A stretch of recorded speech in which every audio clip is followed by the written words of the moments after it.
Hello and welcome to the 2023 Christmas Call of Cthulhu. Uh, as most people that watch the channel know, we do Cthulhu on all the holidays. In fact, we just did one last month for Thanksgiving. So this is our yearly Christmas one. Um, Today, I'm here with two of my players. My name's Mike. I'll be the keeper of Cthulhu lore for the night. Um,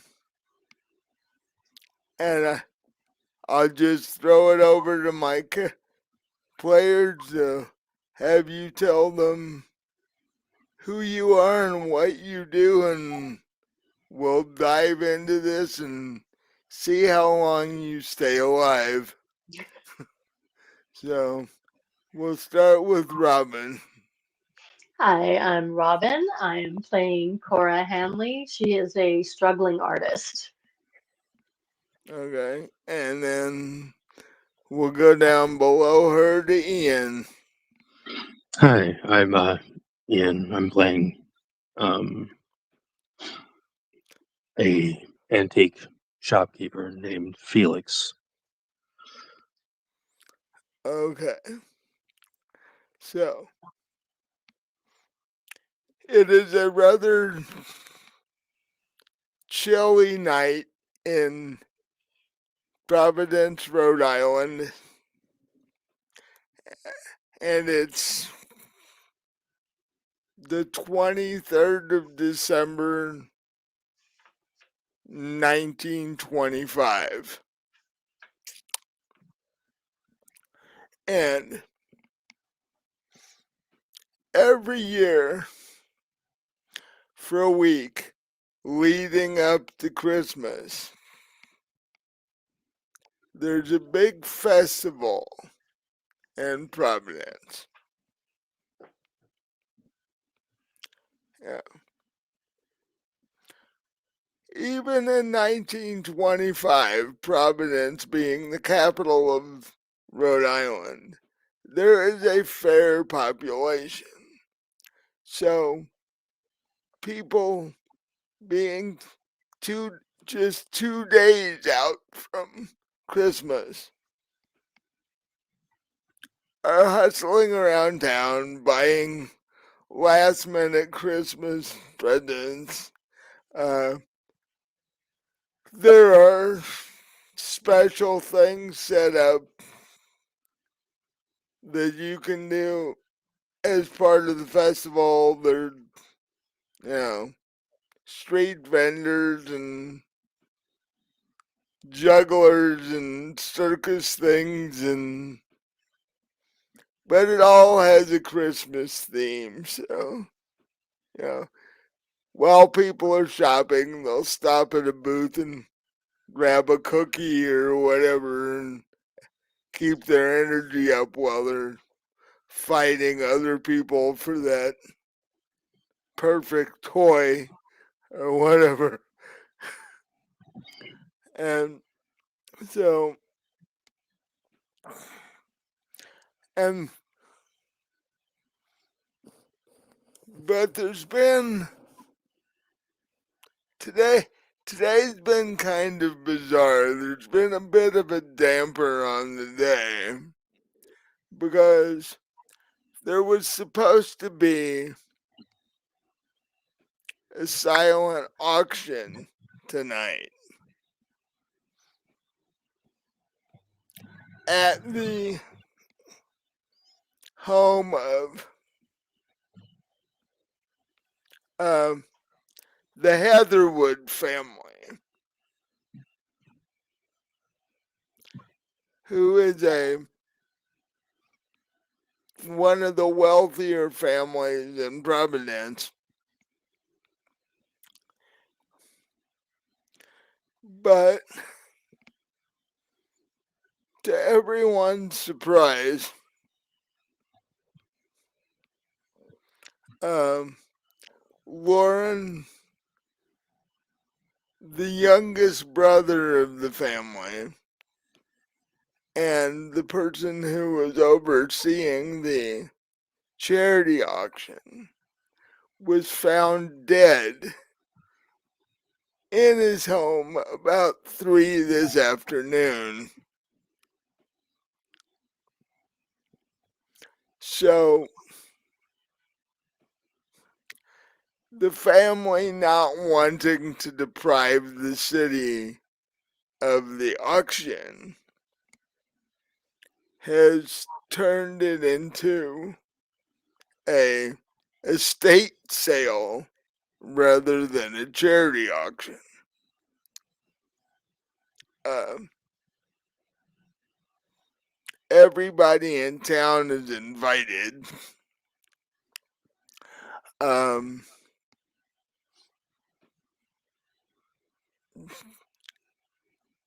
there is a fair police presence in the neighborhood where the Heatherwoods live, as you would expect. Yeah. But they are adamant about having the estate sale because, yeah, people can get really good Christmas presents, hopefully, fairly cheap. So, um, you both know of this auction because it's been announced that everybody was initially invited to the charity auction. So, um, I'd say it's about 5:30 in the evening at this point, and the sun is down and it's getting colder, as it does in the Northeast in December. Um, so we'll start with Cora. What is she doing currently? Actually, I've got a little booth set up in downtown. I'm trying to sell my artwork. Okay.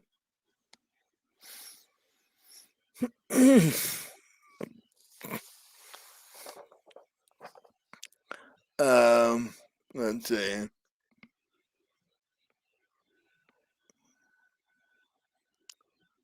Well, what role would correspond with that? Um, oh, there's an arts and crafts. Right. Uh, did you put any points in that? Yes, I did. Okay. Give me a roll to see how well your paintings are selling. Okay. Not very well. That's 84 out of 70.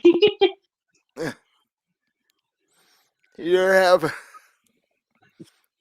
you're, you're having a rough day as far as selling goes. Nothing new there. Uh, you've you've been there all day, and you've only sold 2 pieces so far. So, um, the auction is at 7. Are you gonna close your booth down early enough to get there, or what are you planning on doing? Well, I mean, I don't have a lot of money to buy anything, but I guess I could go just check things out. it's an estate sale. Yeah, You never know what you can find cheap. right. So, and so what is Felix doing currently? Um, I would most likely be at the estate sale, waiting Well, already. oh, you closed down Probably, you cl- you closed down your shop and headed over there early, did you? probably to mingle with the other wealthy family in town, or well off. Yes, because Felix family has money. Fact, um, why don't you give us an idea of what Felix looks like and a little bit of his background? Um, he's around 5'6", black hair, uh, lighter blue eyes, and um, his family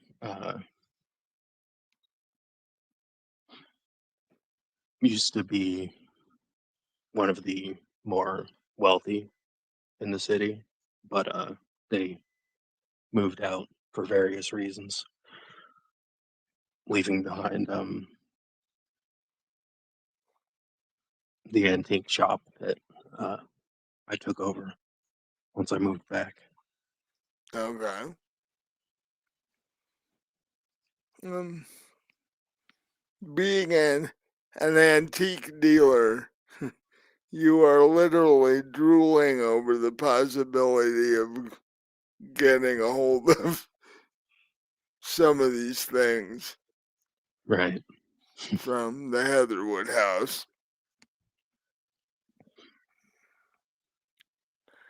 Um,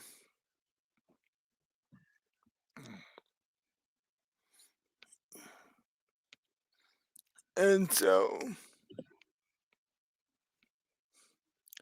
um, you head over there, and like I said earlier, there are half a dozen cops Mm.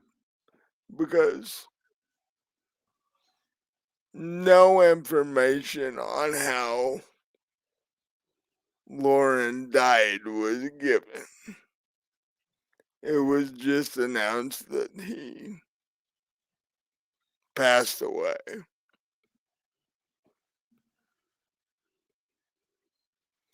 Um,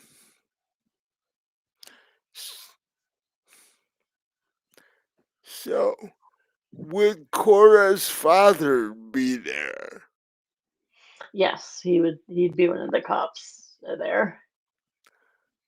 Um, you said he'd been a cop for a while. Yeah, like Um, 12 years.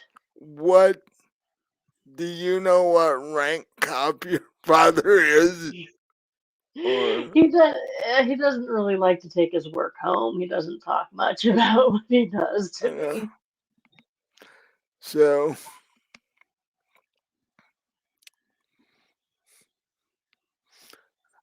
so Felix, you walk into you. I'm assuming you have a vehicle, or did you just close up the antique store and walk over there? Um, I'd have a vehicle, something simple. So you pull your car into the driveway of the Heatherwood estate, and like I said, there are three cop cars there, and the corner wagon is already there. Uh,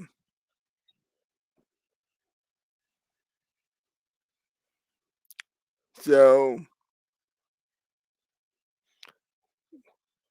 you get out of your car and walk up the very ornate, well-groomed driveway. There are plants on all sides. Um,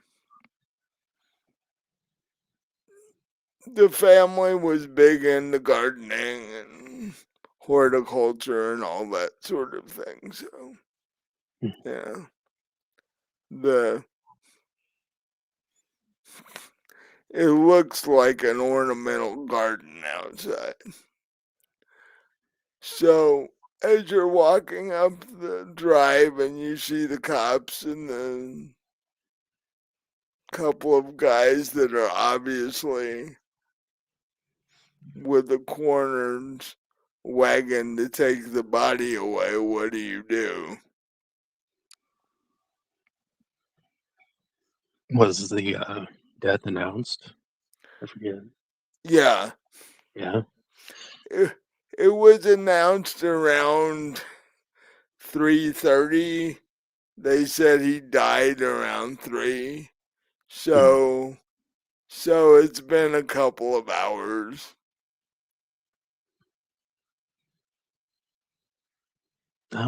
I'd probably search for his relatives, express my condolences. Um, then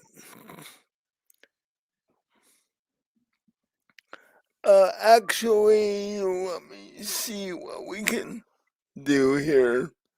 Um,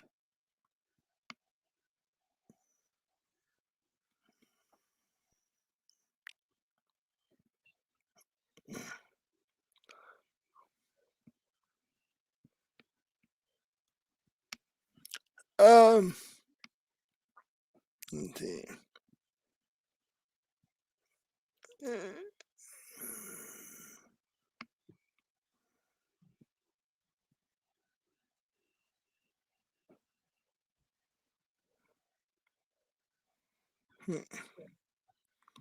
Uh,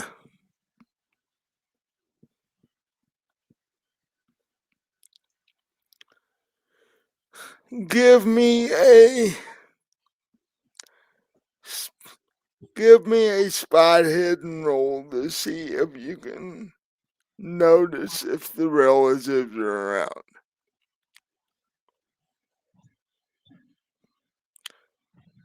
Um, If you didn't put any points in spot hidden, you've got to roll under 5. no. So, okay. So you don't readily see them. You're thinking that they're probably inside somewhere Mhm. because they're preparing for what is likely to be a large number of people to descend on them in about an hour and a half. Right. Uh, so,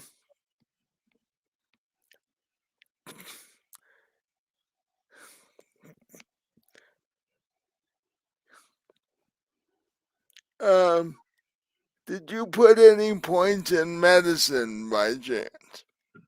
Yes. How many? 70. Give me a medicine roll. Right.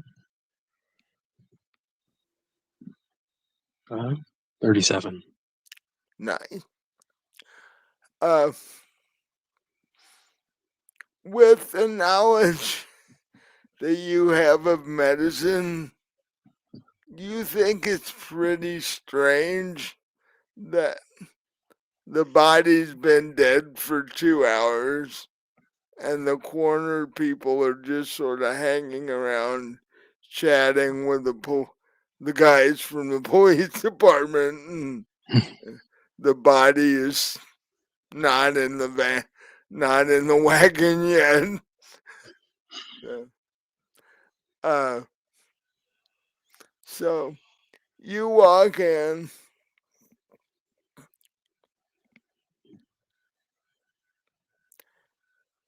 and the the only person you see is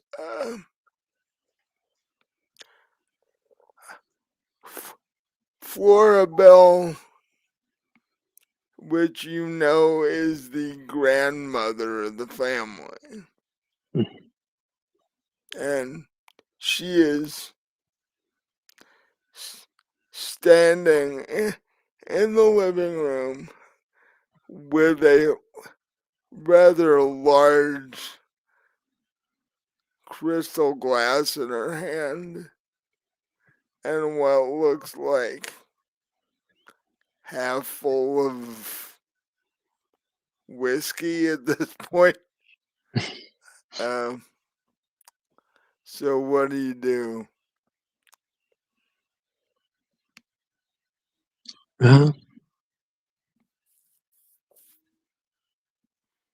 Go up to her and express my condolences, I suppose. She says, she holds out her hand in a somewhat slurred voice. She says, "Thank you."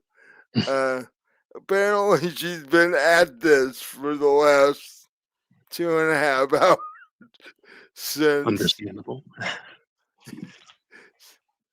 her youngest grandchild just died. Uh,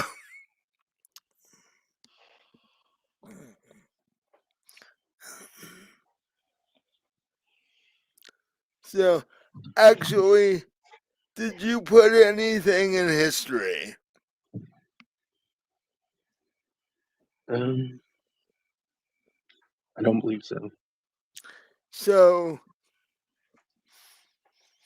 give me a roll and you have to roll under 5. Nope. Okay. So, when you express your condolences, she says, she looks up at you and, well, she looks straight across at you because she's about as tall as you are. And she's like, yeah, glad to see you're here. You know, I used to go to school with your father. Oh, Those were much simpler days. People just didn't keel over like they do today. And she's like, hopefully you can find some nice things to put in your antique shop. yes, well, I hope so too. And at that point, she sort of stares vacantly ahead and keeps sipping on her, glass of whiskey. And um, but oddly enough, when you look at her, you don't see any tears. Hmm. She just looks kind of tired. And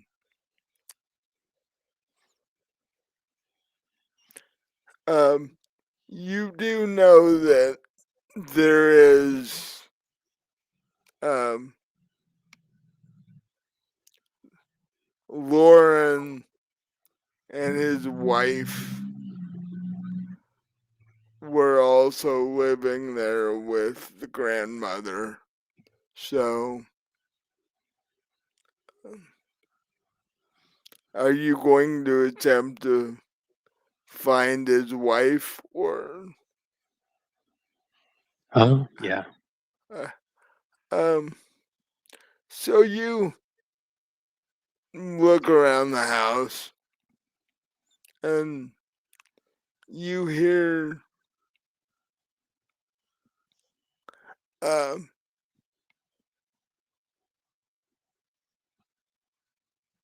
some raised voices coming from down the hall to the left.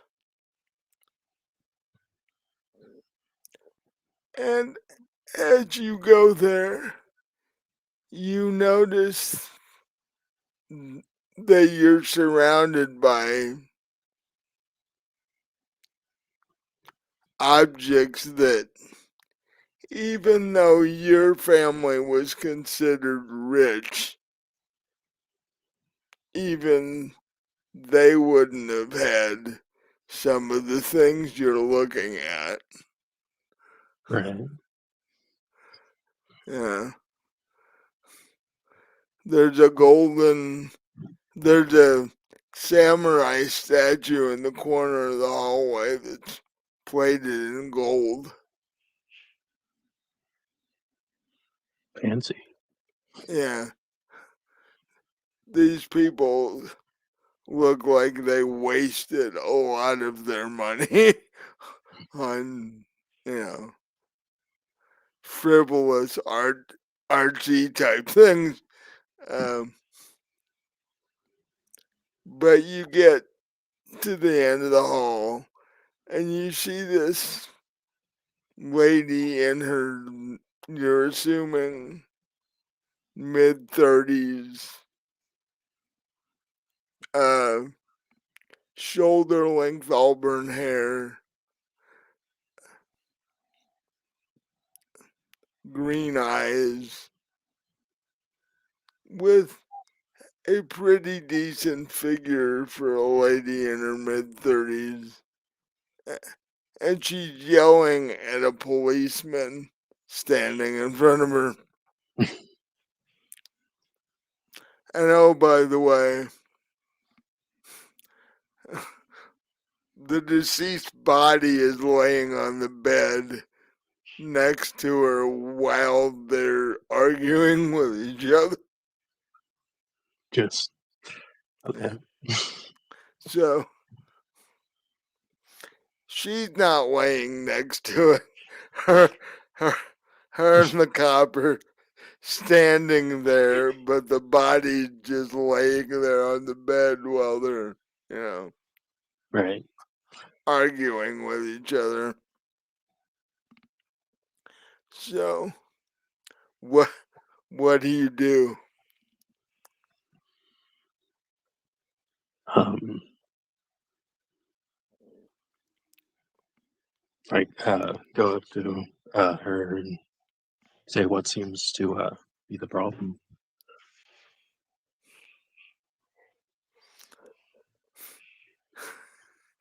She turns and looks at you like, who in the world are you? Uh, An old family friend. but after a moment of confusion, she's like, well, this um, police detective here, he's asking me questions about, did I kill my husband? And the body's barely 2 hours old, and yeah, we're getting ready for, 200 people to show up in the next hour. And yeah, it's all rather too stressful for me, if you ask me. And yeah, I have to plan for a funeral, and Right. there's the rest of the Christmas festival, and yeah, we have to find out who did this. Yeah, and she's literally just going off, but in this very clipped, very um, stoic sort of attitude. It's like what she's trying to say is leave me the fuck alone. And the police detective is like, nope, nope.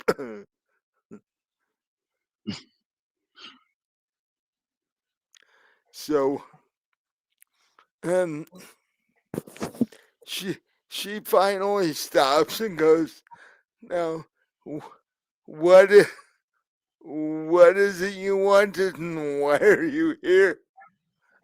Well, I'm looking for um, the rest of the family to express my condolences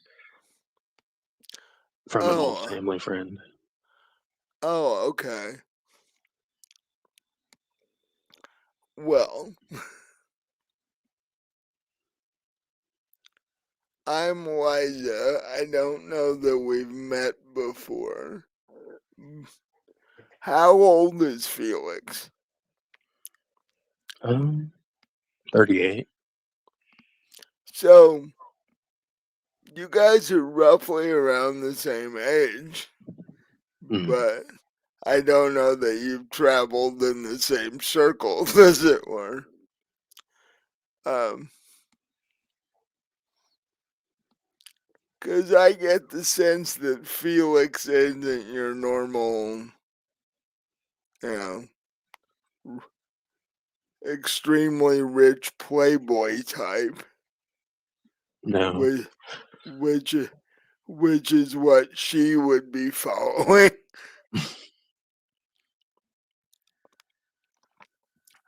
Um, so yeah, she's like, nice to meet you.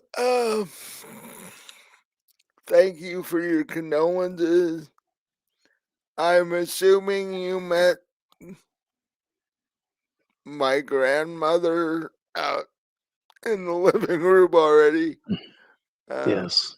yeah, the three of us are the only family here at this time. Um,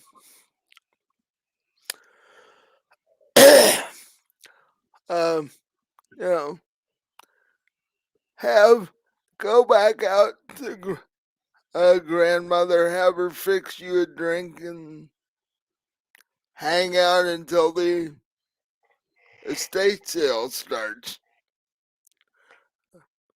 I'm assuming you're planning to stay for that. Yeah. Okay. Well, you know, grandma's in charge of the alcohol, so uh,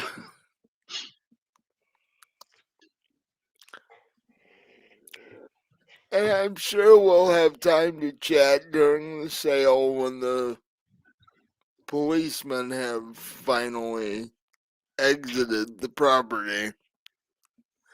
And she says that looking directly at this guy.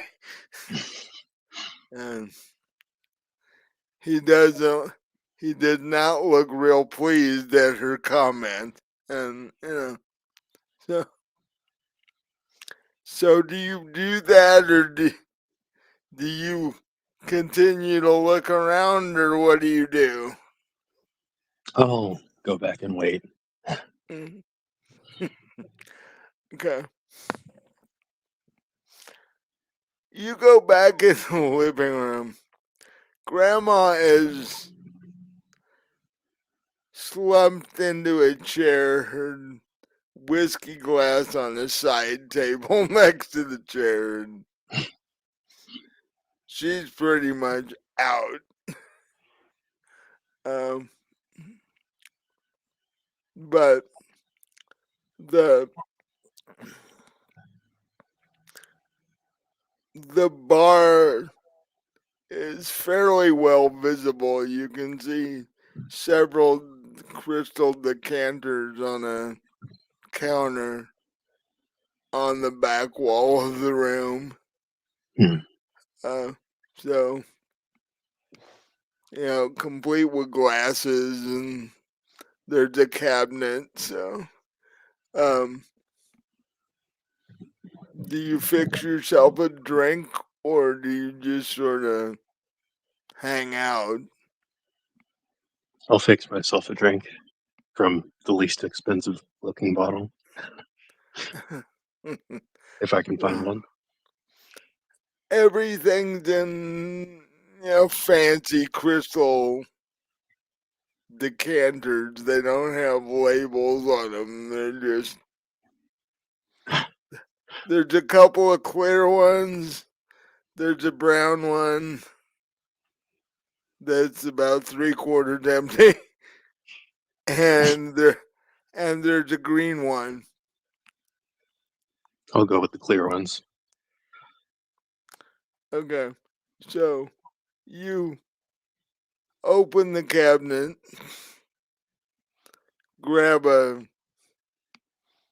crystal highball glass, and pour yourself, about halfway full of the first clear one you decide to grab,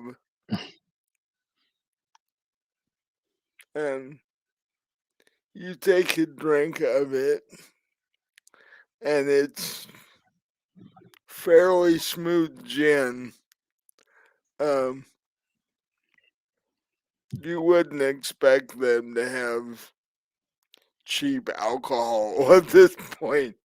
Right. Uh, so, so you're just standing around sipping your glass of gin, waiting for the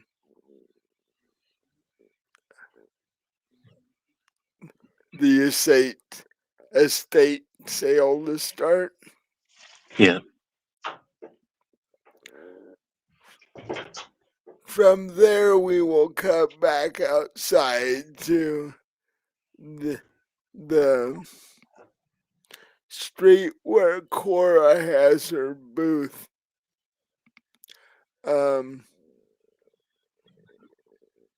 it's moving up on 6 o'clock. What are you doing?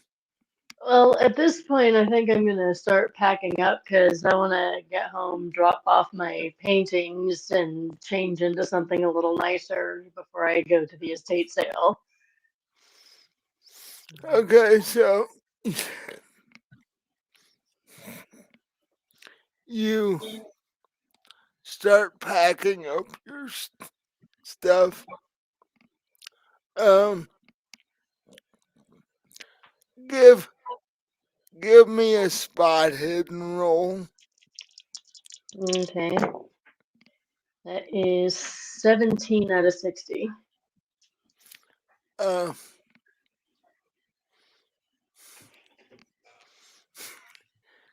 as you're packing your paintings up,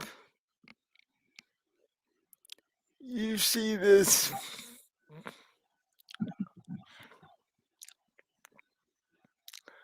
rather,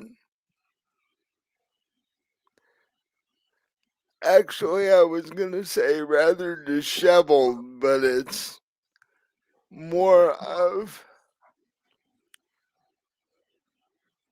he's in a 3-piece suit with a bowler hat, but it looks like these are clothes that he's had for a long time. And um, they're a bit shabby around the edges.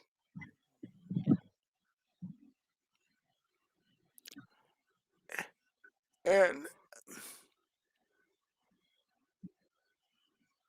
he sees you and he walks over to you. And he doesn't say a word, but just drops a card into your hand and walks away. The card says, Hubert Millen, bookseller. And by the time you look up from the card, he's gone.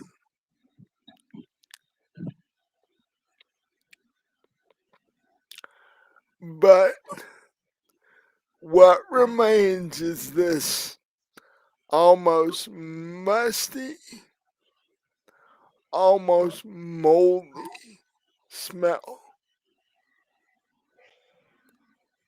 which you're assuming came from him. Well, if he's a dealer in old books, that's probably what that is, because they can be pretty musty Yeah, smell. yeah. So you finally get all your paintings packed up. You've actually sold 3 in total today. Now, is that the best day you've had as far as selling your? It's an average day. Hmm. So, how are you getting these back home? Actually, I have a bicycle that I've hooked up like a little wheeled cart to, in the like a little to pull along like a trailer. So I stick all my paintings in the bag and put that in the little cart. Okay.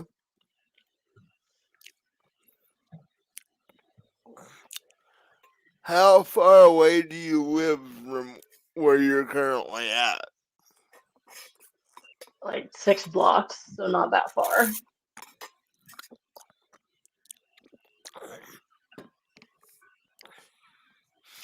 So,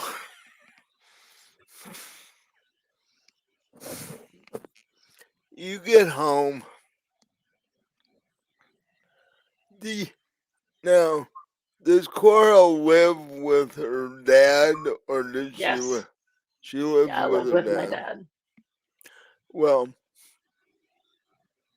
you get home and there's obviously nobody there because you would assume that you know where he currently is. Um, so what do you do once you get home? Well, first I'll take my paintings down to my studio, which is actually in the basement. And then I'll go back up, take a quick shower, and get dressed to go over to the estate sale. So, once you're dressed, give us an idea of what Coral looks like. Okay, well, she's very petite. She's like 5'3", long blonde hair, blue eyes. Picture Alice from Alice, the animated version of Alice in Wonderland, only at 25 years old. Okay. um, I assume that's not the dress she's wearing. No, Okay. no. No, she's got a brown corduroy skirt and like a white blouse. Okay. So, are you gonna bother to grab anything to eat before you head over there? Or Yeah, I should probably do that. I yeah, haven't eaten since before the fair, so yeah. yeah, you would be extremely hungry at this point. And Felix, too, you're sitting there drinking gin. Has Felix eaten anything all day? Or Right before he left. you have food in the shop, do you?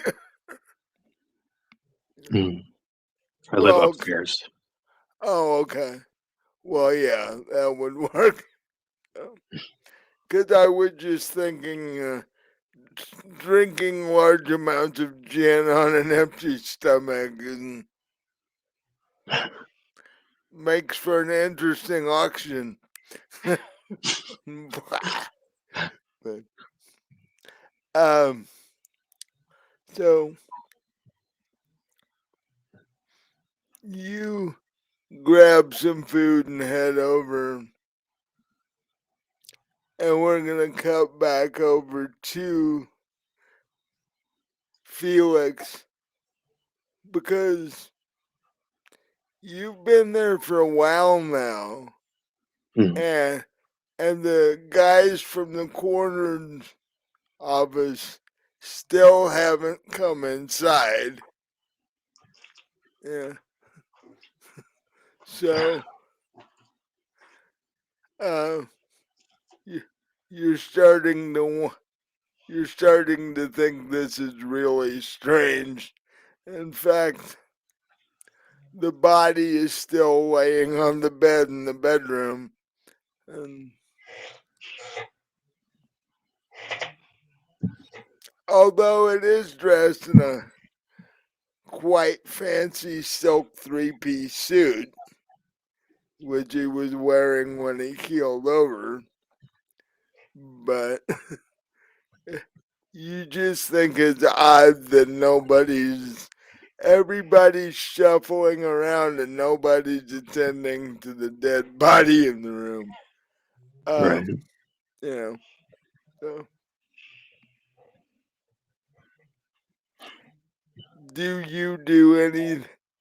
do you attempt to do anything about this, or do you just um, stand there drinking your drink?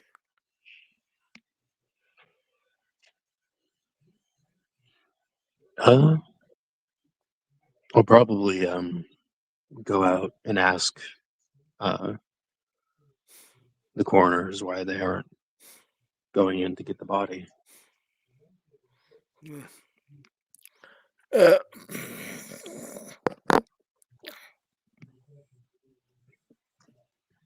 okay. Um, so you go out. They're still talking to the um, one of the cops that's standing outside.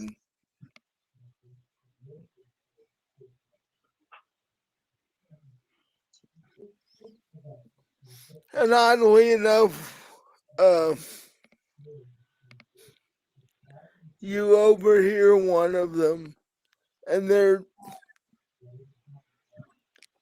talking about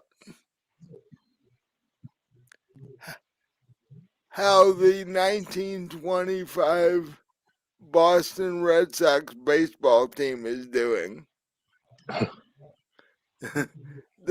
They're just having casual conversation, standing out in the yard.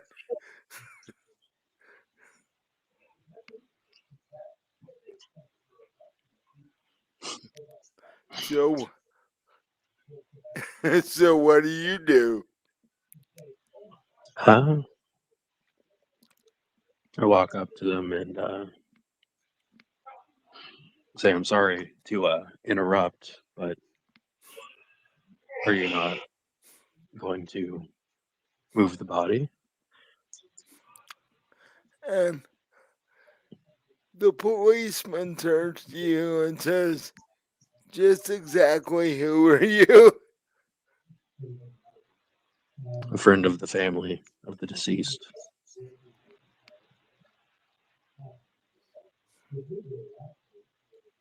And why are you standing in the middle of a crime scene?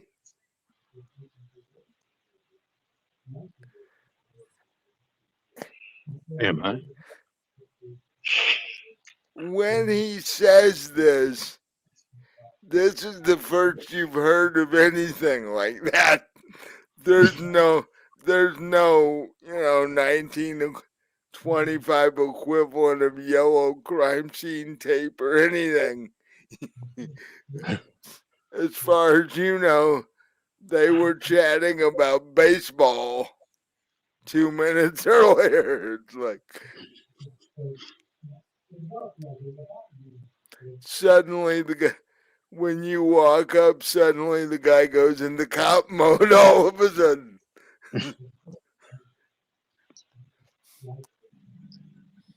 And the two guys from the coroner's office sort of look at each other and then start heading toward the house.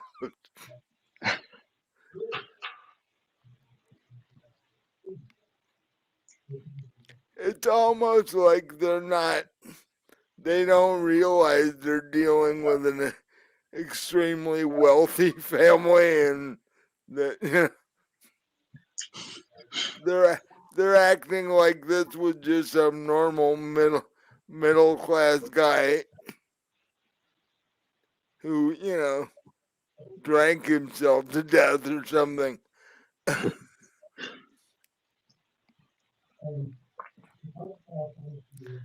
And the cop suddenly gets very defensive. He's like, well, I've been here doing my job all afternoon and what? And he's like, I've never heard of you. Who are you?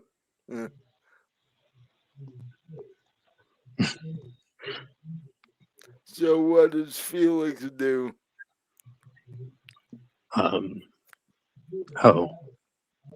So you have intimate relationships with, or an intimate relationship with his family as well. No. Oh. Fact before we got called to come over here, I'd never met any of them.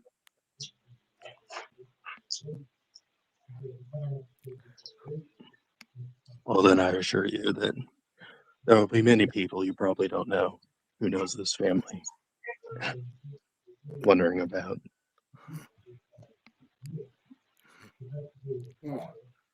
Why the guy's still laying on the bedroom. Right?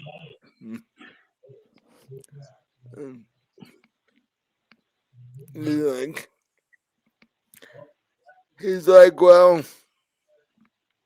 if they're all like his wife, I wouldn't want any of them.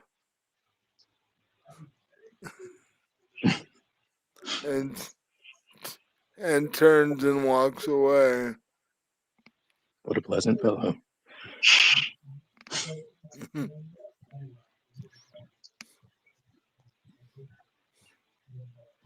Oh, then the lead detective that you talked to earlier walks out of the room and walks out of the house and sees you standing there.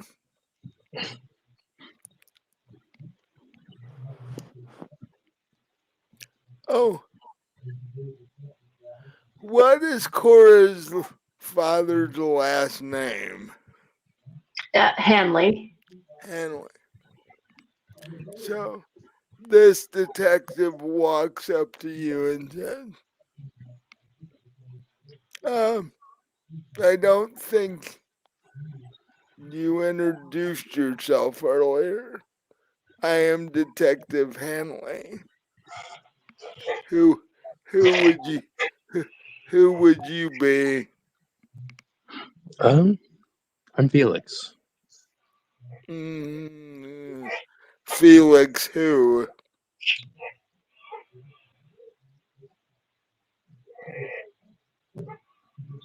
What did I choose for the last name again? Didn't write it down.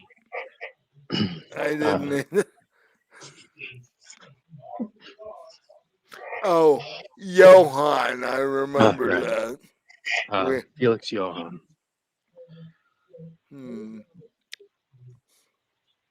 Johann, I do vaguely recall that name. Yes, we left the city some time ago.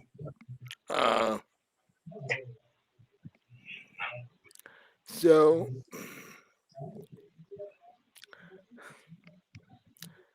do you know the family? Yes, our grandparents were on good terms. Uh,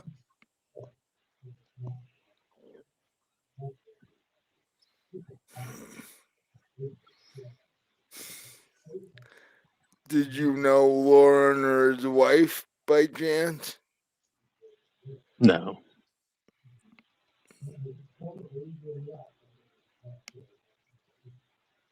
Quite a strange situation. According to his wife, he was getting ready for the auction and just collapsed on the floor. Truly. And according to her, he didn't have any medical issues that she knew about. Hmm. I myself think the grandmother poisoned him, but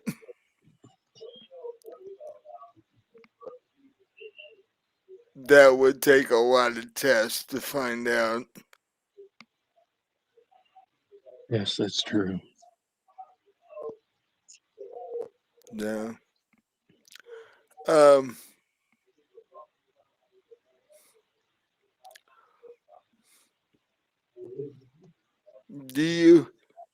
Are you familiar with any of the other wealthy families in this town? Hmm. In passing, but Well, I'm going to be wanting to interview all of them. I'm sure. So I'm going to hang around the auction tonight, the estate sale, quote, auction. If you could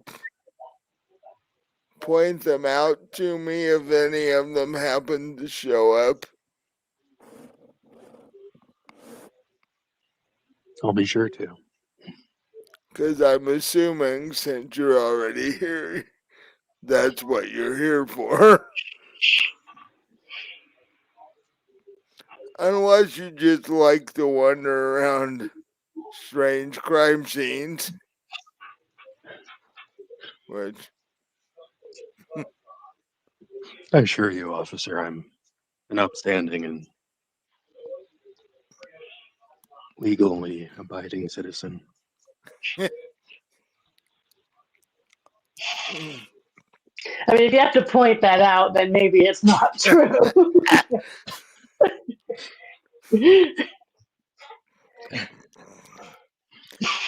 he's like, we're all legally abiding citizens. Upstanding, I don't know as far as that goes.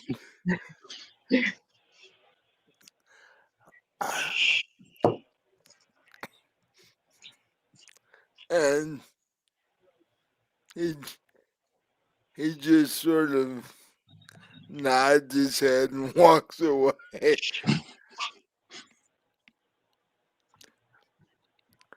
About this time, you see the two corner guys carrying a stretcher out with a sheet over it.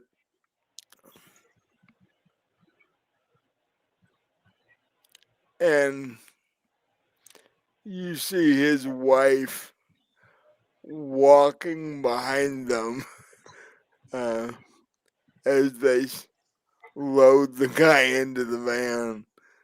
Uh, eh, and they drive off, and she just sort of stands there.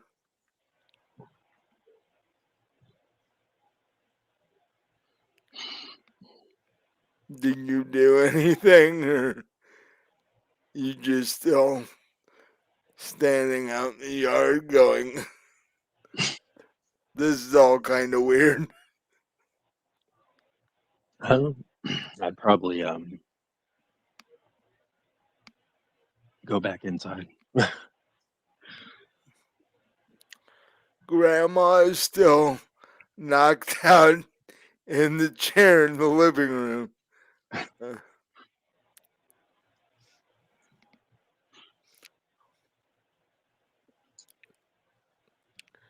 Cora, about this time, you get to the estate. How did you get there?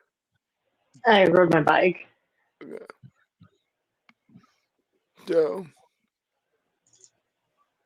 you, I don't even know if they had bike chains in 25. Probably not.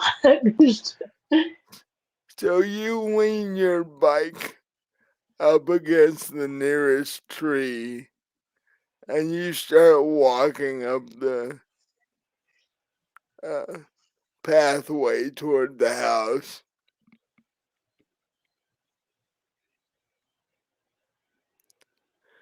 There's still cops just sort of milling around outside, looking like they don't have anything to do.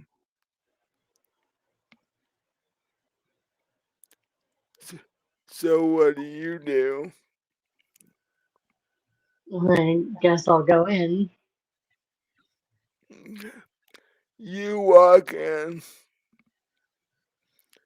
Uh, you walk through the front parlor into the living room, and you see Felix standing there. And you see this old woman passed out in this chair with with what looks like a 16-ounce glass of whiskey sitting on the table next to the chair. and,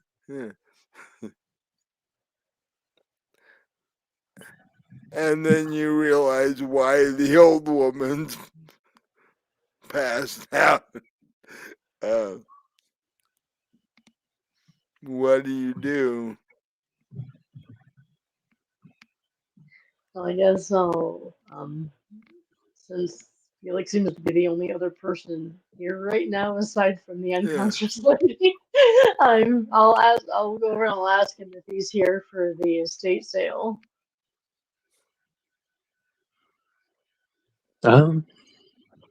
Yes, here to look for merchandise for my shop.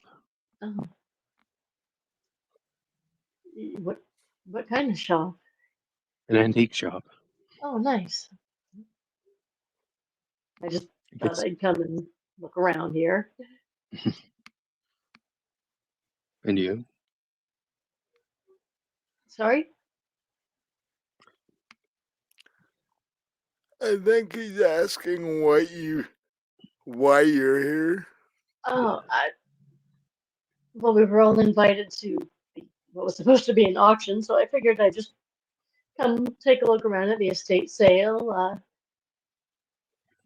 I'm interested in books, and I'm thinking to myself, it's kind of interesting that strange dude came up and dropped a card on me that for a bookseller, because, like, I keep that to myself. But I'm thinking that's kind of weird, considering I'm into, like, And this family, I don't know them, so I don't know what kind of stuff they'd have. But what I'm looking for is like books on real life hauntings and that kind of thing, because that's sort of a little side interest of mine.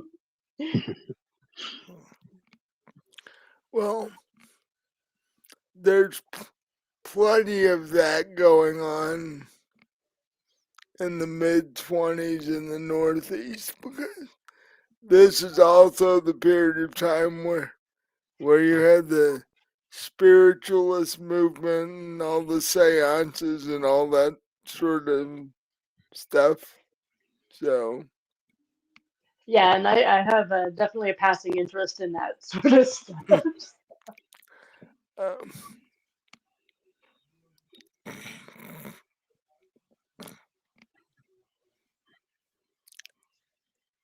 about this time, um,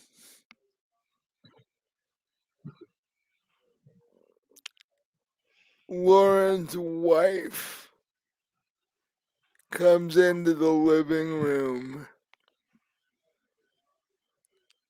She finally realized she was just sort of staring off into space, standing out in the yard after the coroner left. And she walks up to you and says, "Hello, I'm the lady of the house. Um, I'm assuming you're here for the auction or estate sale, whatever we're calling it now. Yes. Um, can I get you a drink?" And I kind of nodded my head at the grandma, and I'm like, I'll have what she's having. Uh, she looks over to the old woman and says, "There's any left."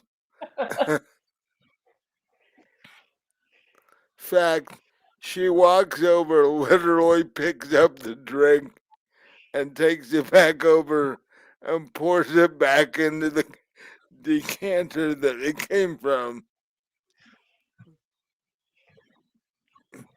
She's like, she won't be needing this at the moment, so Yeah, looks like she's had enough. Yeah. yeah.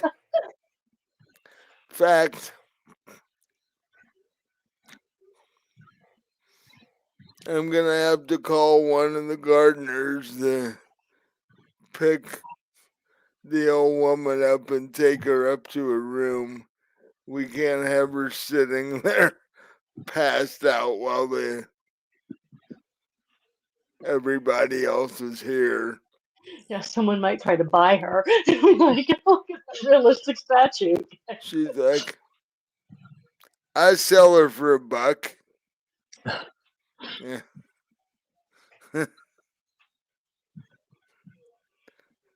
She doesn't do much around here outside of drink, so save me on alcohol money.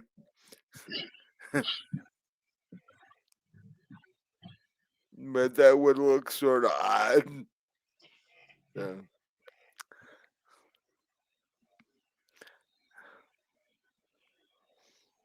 And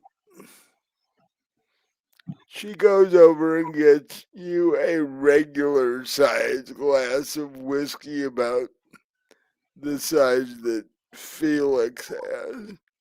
Is Felix done with his glass of gin as of yet? Yeah. She walks over to you and says, "Would you like a refill or are you good?" I could use some more. What would you like?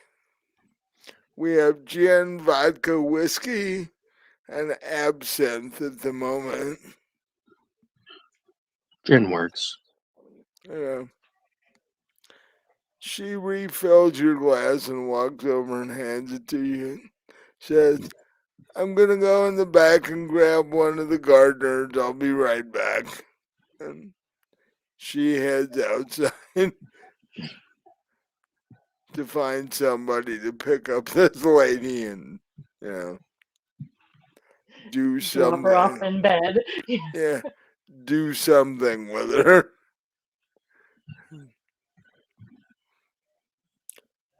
Oh, as she's at the doorway, she's like, if you go down the hall to the end of the hall and turn right, and that sitting room is where the items for the sale are. If the two of you would like to take a look, you're welcome to.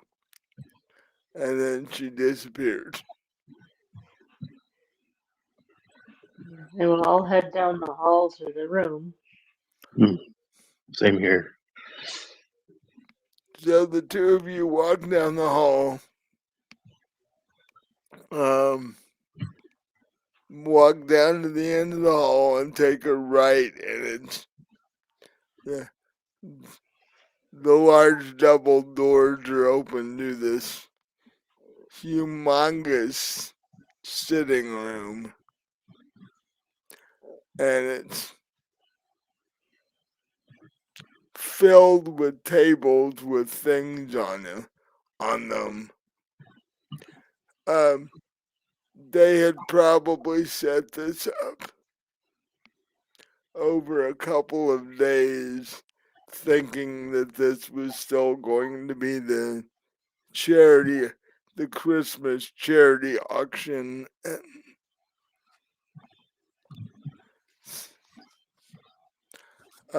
There's everything from books to small pieces of furniture, um,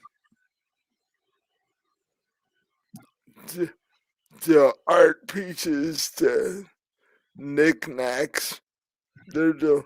There's a little bit of everything in here. In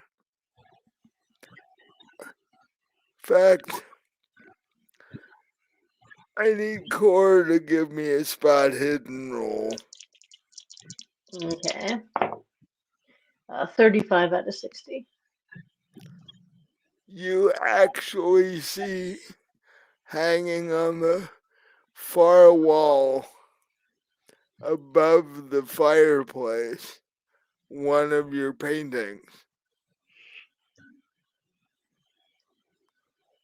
And you, you you don't know these people. You've never seen these people. And yet one of your paintings is in their house.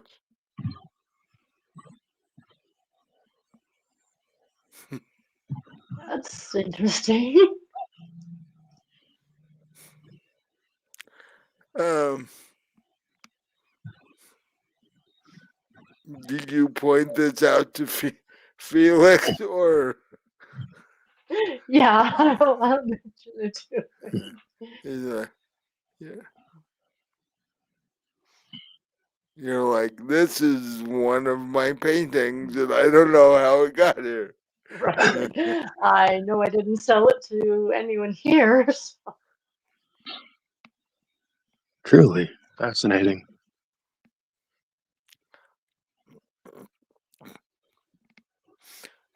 I guess they must have bought it secondhand or something.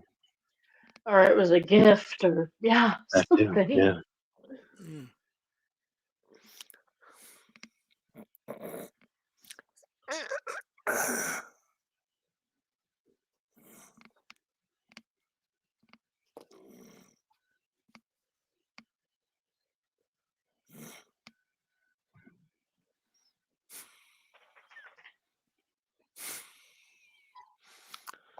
It's actually one of your better paintings.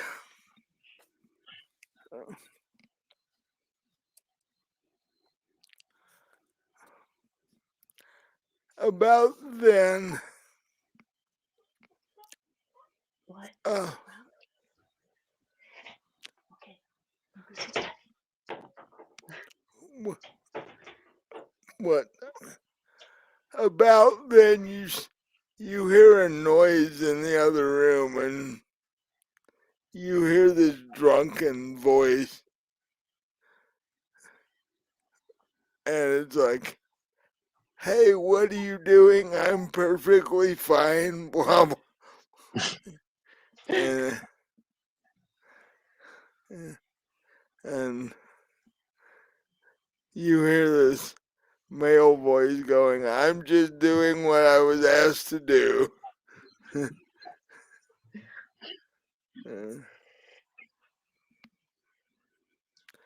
Then you hear the male voice. You hear him go, ow, and start, cussing and stuff like that. Grandma got feisty.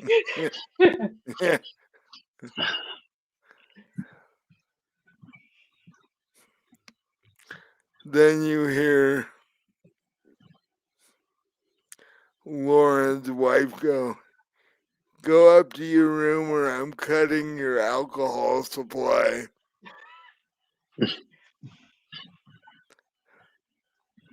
No more whiskey for you. And she's like, oh, all right. And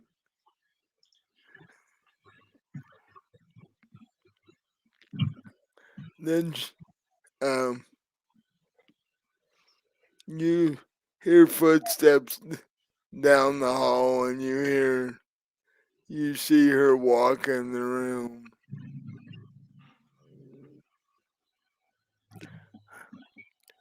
The other guests are starting to arrive. How we're going to do this is each item, as you can see, has a little piece of paper next to it.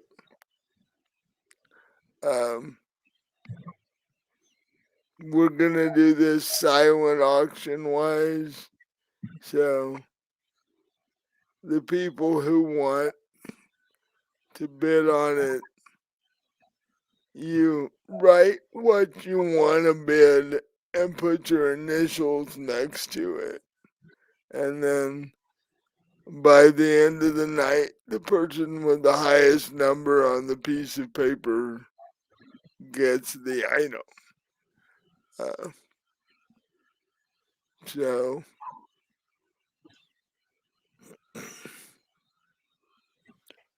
hopefully we can raise enough money to. Lauren was wanting to upgrade um, the school in the neighborhood. Hopefully we can do that. Uh, but feel free to uh, bid on anything in the room. Oh, by the way, the painting on the wall is for sale. Uh, the piece of paper for it is on the little side table next to it. Uh, so, is Cora gonna mention that she painted that, or is Yeah, I will. I will, and out of curiosity, just out of curiosity, I'll ask how they came by, or how it came to be here. she's like, oh, you painted that? Yeah, I did. Um, fact,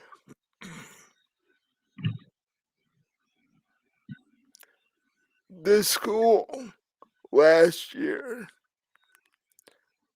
was had similar but smaller auction to try and upgrade their building, and Lauren liked that and purchased it.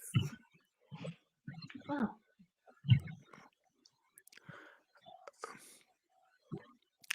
Um,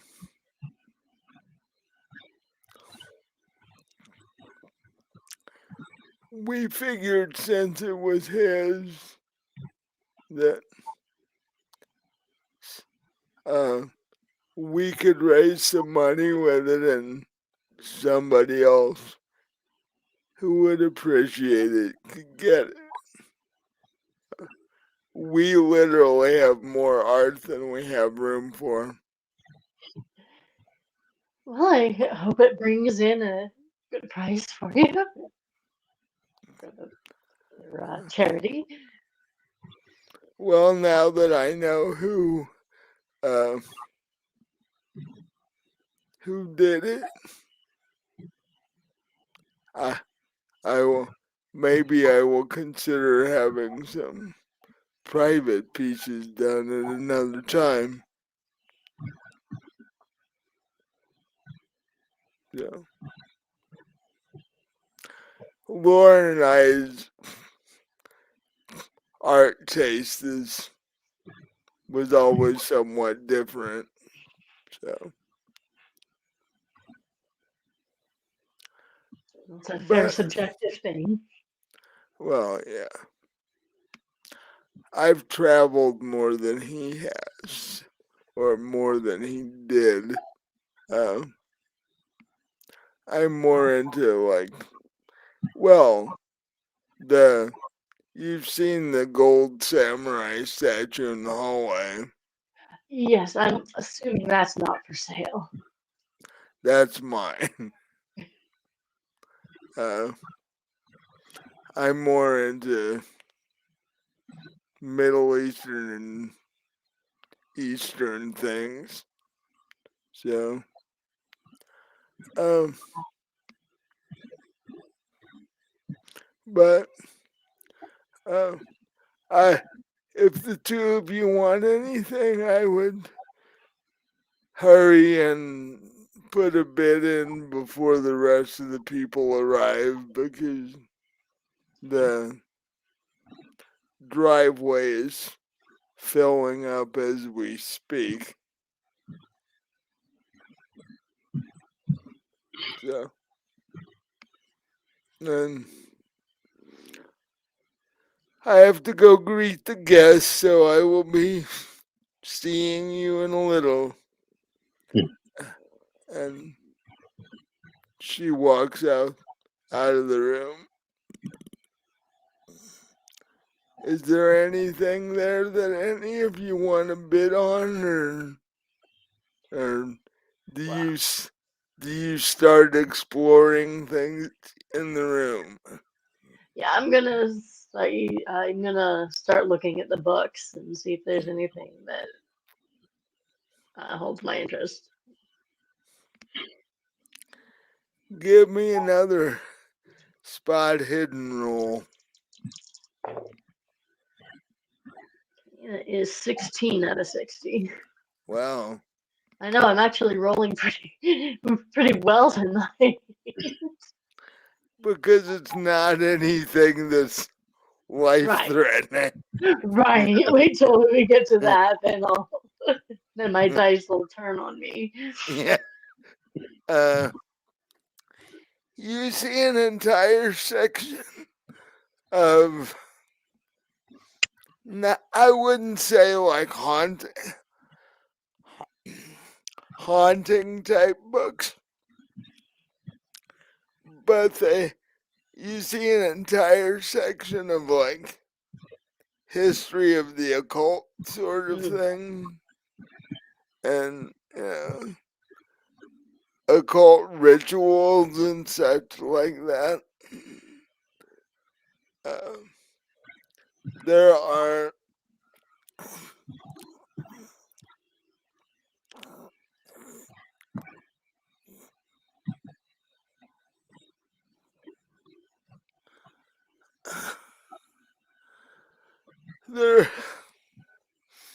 about half a dozen of these books mixed in with everything from fishing and hunting to books on men's clothing and stuff like that. So, what You do said there was one on the history of the occult. Yeah. Okay, I'm gonna bid on that. Okay. So, there's a piece of paper, there's a slip of paper, and what it says is, um, place your bid, put your initials and the title of the book that you're bidding on. So, how much does Cora bid on this book? Actually, give me a credit rating roll to see how much money Okay, you have.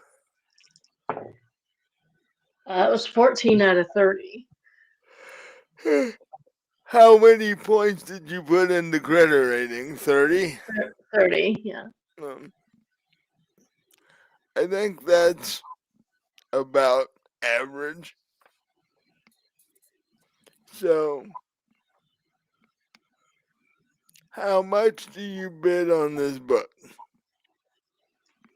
Okay, well, money was worth more back in the 20s than it is now. Well, let me just say, So I'm thinking like $15 would probably be a lot. yeah, $15 would be a lot. So I'm gonna do 15, hoping that that's one of the higher bids. Uh, My dad's probably gonna kill me, but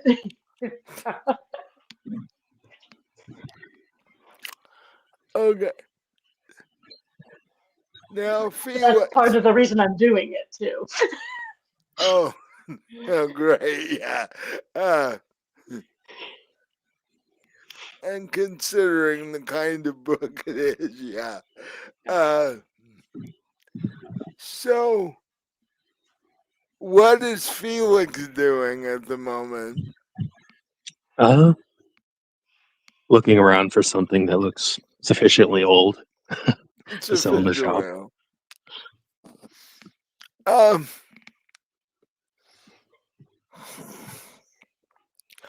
There are 3 vases on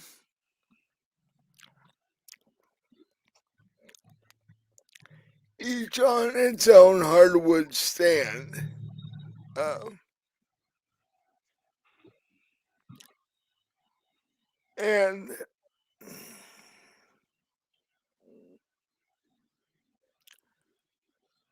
one is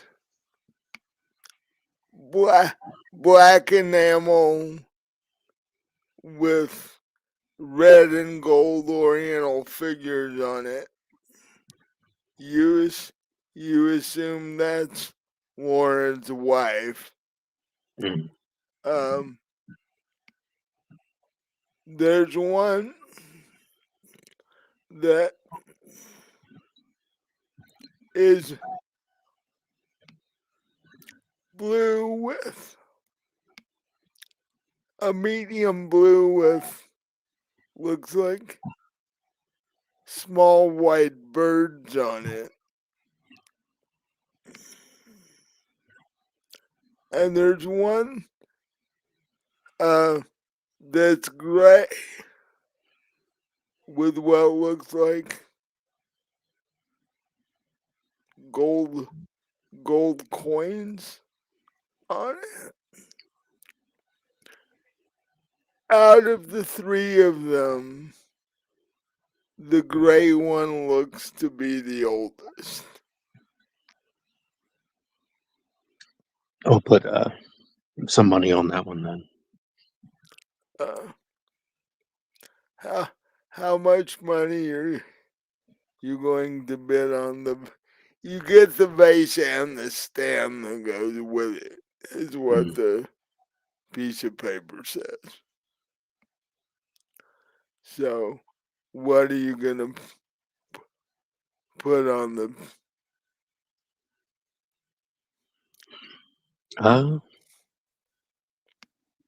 150. Okay.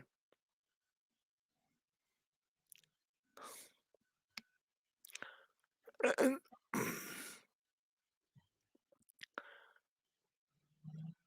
there are some pieces of furniture like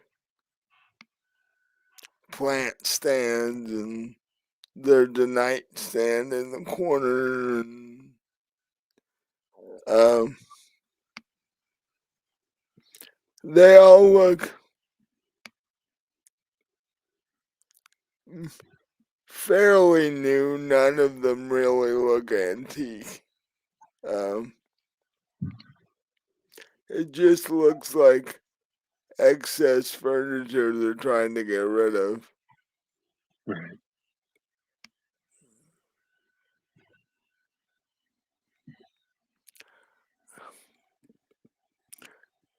Eh, and just as you're done putting your bid in on the plant stand, about 15 other people walk into the room. And they all start investigating the various things. Um, do you attempt to mingle, or do the two of you just sort of hang out in the corner? I'm gonna go back out to the bar and get a refill on my whiskey, and then I'll probably go back in and just kind of like wander around, maybe look at a few other things. Okay, so you go outside back into the living room, and since you've been in the sitting room, they've put out a table in the living room with various kinds of finger food, and they've made the bottles of alcohol more accessible. They've brought them over to this large table and set them next to the food. So you pour yourself another whiskey, and do you attempt to eat any of the food, or do you just head back into the auction room, I'll just head back into the auction room for now. or yeah. What does Felix do? Uh, Look around for someone he recognizes to spark up a conversation with.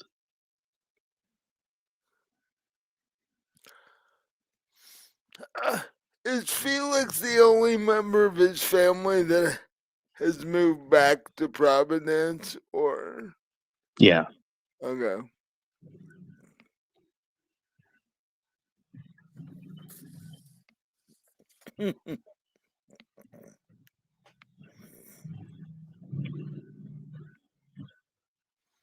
uh, did you put anything into charm? No.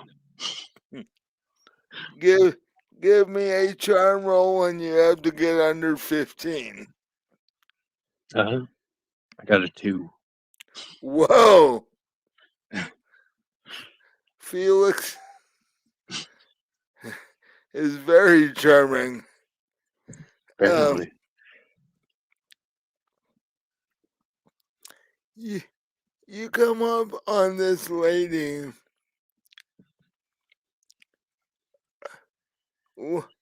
long black hair. She's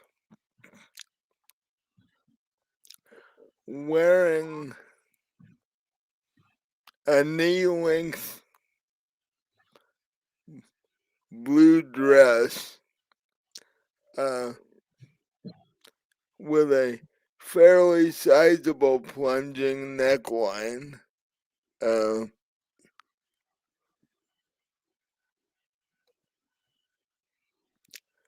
And you've, shall we say, had dealings with this woman before in your, quote, other line of work. Oh boy. And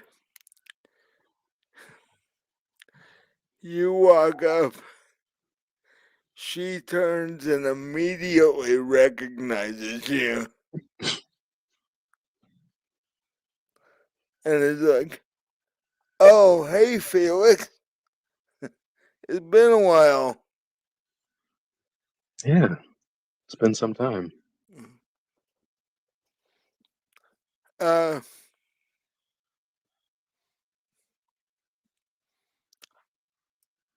the hip that you worked on is still giving me a little bit of issue now and again. You Oh, wouldn't really? have anything for that, would you? I do have a few things stocked up. Hmm.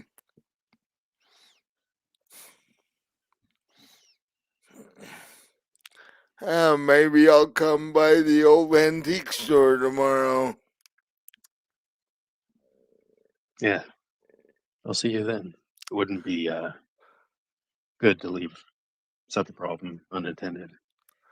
So when you do this other work, do you do it up in your apartment or do you have another room behind the antique store? Or how does Uh, that work? there's a basement.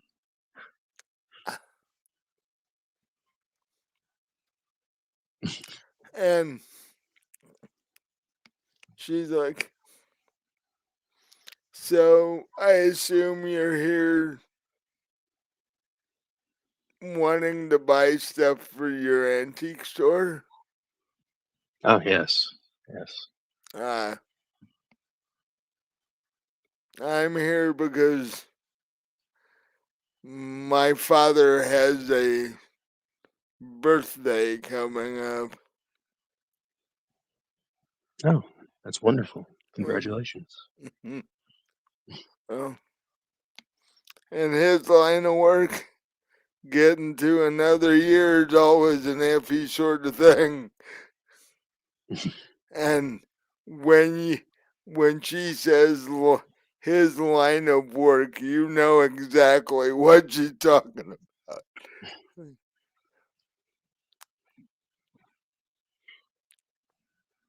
She says, um, in fact, my dad mentioned you yesterday. Oh, really? He he said if I saw you around town that I should invite you to dinner. He wants to talk to you. It would be a pleasure. I will let him know. Mm. We will. In fact, I'll talk to him tonight and maybe we can make plans when I come over to see you tomorrow. That sounds great.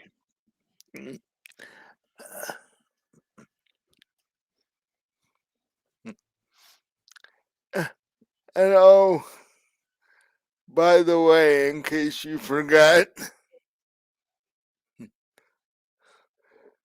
the name is Sarah. Well, Sarah, I'm sure you'll be able to find something here. Oh. that he would enjoy. Uh, eh, if they had it, I'd just get him a box of cigars, but that's he does that way too much, actually. Uh, but what are you gonna do? You can't really tell him not to now, can you?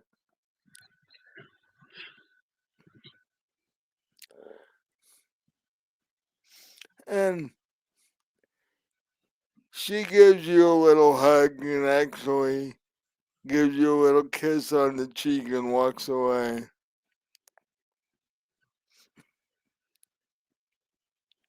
What does Felix do?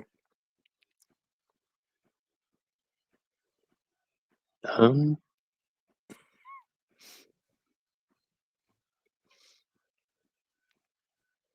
just says see you around and goes back about mingling.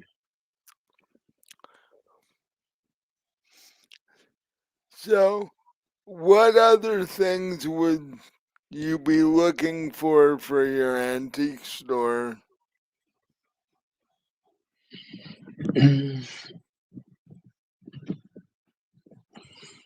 Besides things that look old, Yeah. um, Well, generally the stranger the better. what sort of things does Felix sell in his antique store? Um,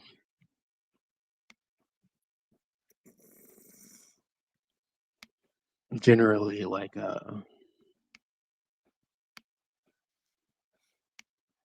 bits and bobs, random knickknacks and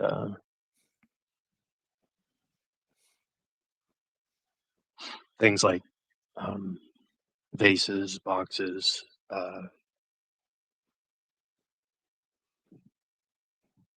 books on occasion, but those are rare. Well,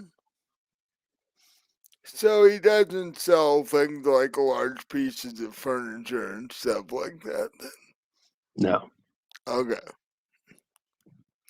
See, that gives me a little something to go on because there was there isn't like large pieces of furniture in here. Um, there is an entire bookshelf full of books over in the corner, and you did see Cora over there bidding on at least one of them earlier. Mhm. So, does Felix head over that way, or Uh, yeah. so? Does Felix have a? You said the stranger the better. Well, yeah, but more the less known something would be. Oh, so you're looking for like rare books? Yeah. Hmm.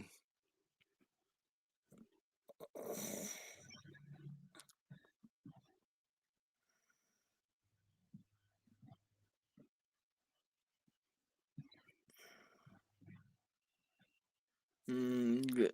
Well, hmm.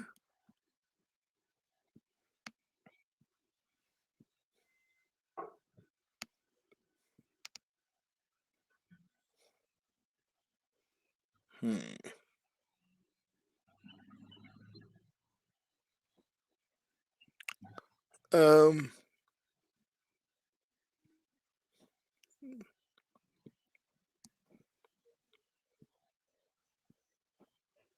No.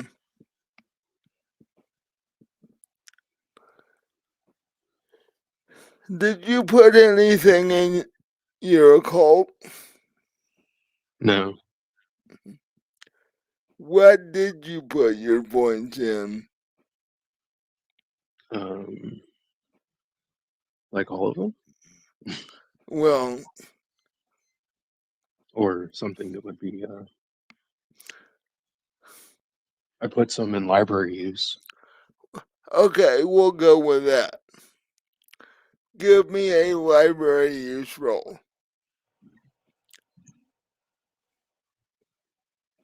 Failed spectacularly. 96. Yow. Okay. You all how many points did you put in there? 50. Oh, okay. Well, you you really don't recognize any of the books that are on the shelves. Um, Nothing seems to strike you that it would be rare at all. Mm. Um,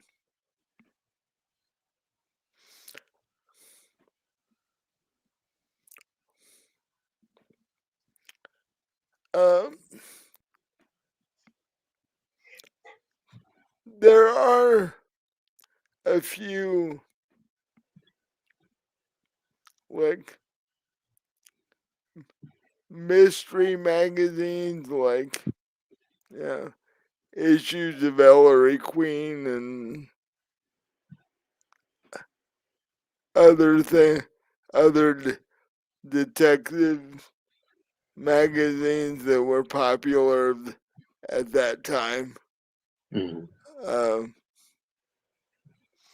they they sell for a nickel.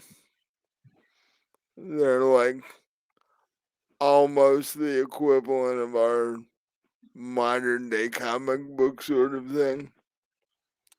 Right. I don't know if Felix is into any of that. That's things that the common person picks up and reads every whenever they get a nickel.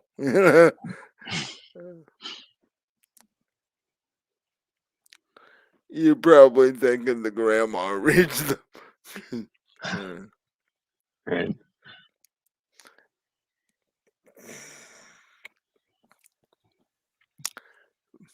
um,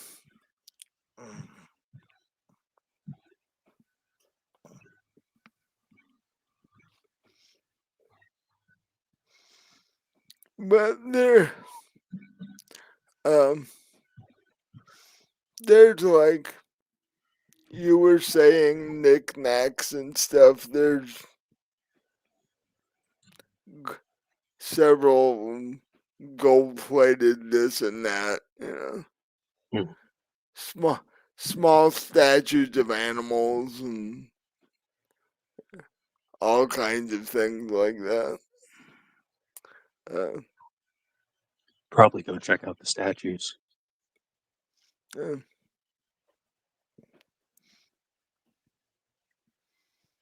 give me. Did you put anything in arts and crafts? Nope. Boy.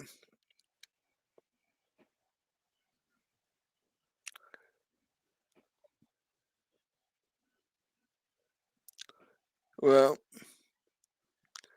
give me an arts and crafts roll. Actually, give me a natural world roll, but you gotta roll under 10.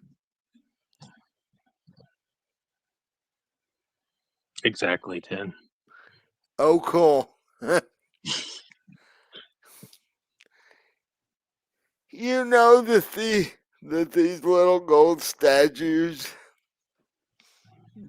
the there are various animals. There's like a dozen of them. You know that they're used in African rituals, and Oh. somebody in the family had to go to Africa to even get these. Hmm. These are not your standard, little toy animal things that kids play with. These are actually little gold. These are chunks of gold that were shaped into little animals, Oh wow. and there's about a dozen of them.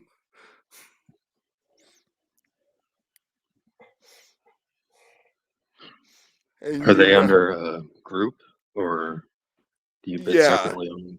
they're under a group because they figured that nobody in the world would know what they were. People would just think they're little animal figures. I'll put 200 on it, I guess. Okay.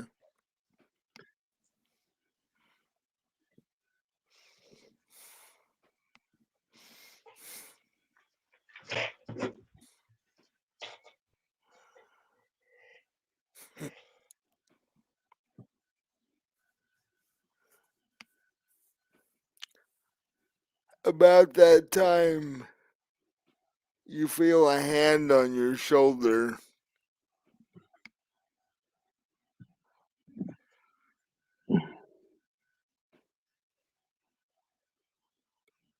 What do you do? I turn and look at who it is. It's Lauren's wife, whose name I have forgotten. Liza. I think you said it was Liza. Liza. Okay, Liza. Thank you. Um, she's like, oh, I see. We've got somebody here that possibly knows what these are. Yes, not much. I just know they're genuine pieces from Africa for rituals. They are. Lauren's father brought them back. They're Fascin- they're at least what 75 years old. Fascinating pieces. Yeah, that was the last trip to Africa he ever made. It's rather difficult to get there. Indeed. It would be nice to see them go to somebody who at least knew what they were.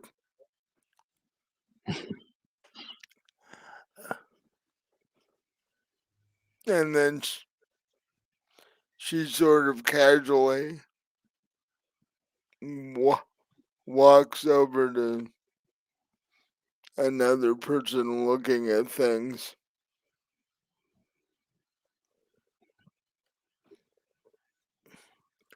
So, do you just keep looking at stuff, or have you reached the limit of your budget, or did you have Oh, a budget for this? yeah, Okay. I'm done. Yeah. Yeah, you've got like $350 bid on stuff. Yeah. So, so what do you do at this point? Go and get myself a drink. Wait out till the bids stop. Yeah. You go out,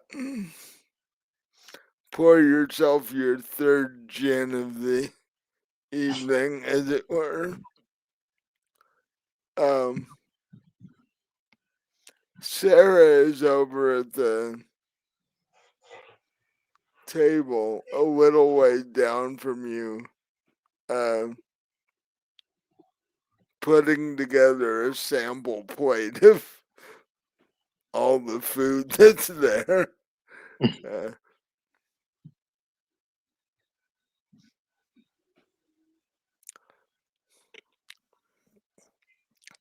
she sees you pour yourself a drink and says, "You really should try the food. They did a decent job."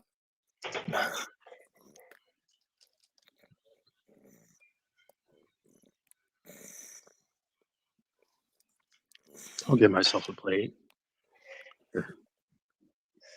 Oh, there it is. Um,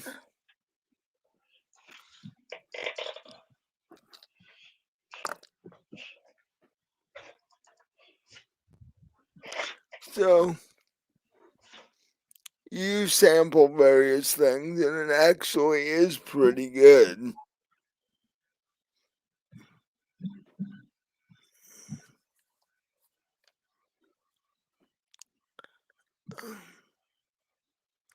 And then the rest of the night goes by fairly uneventfully as people bid and such on the various items. Um,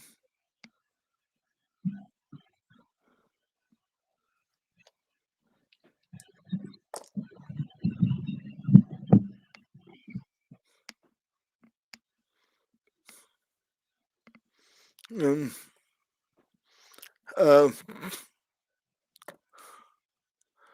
Liza comes out and says, "We're closing the bidding.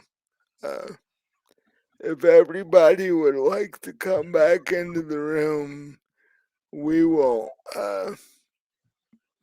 sort out who wins these things."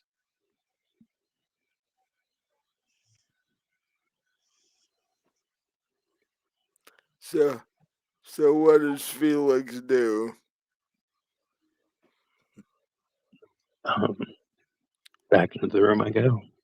And Sarah follows. Um,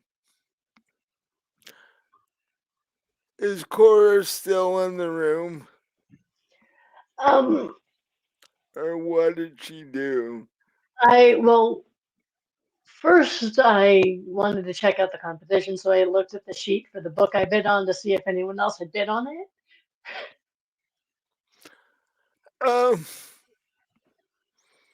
actually, there wasn't.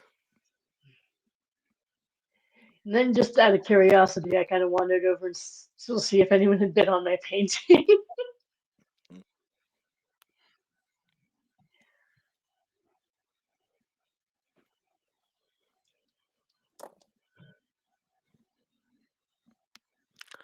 Um, there was one name on the sheet. And then I went out and got myself another drink. Um, so you refill your whiskey glass and head back into the room.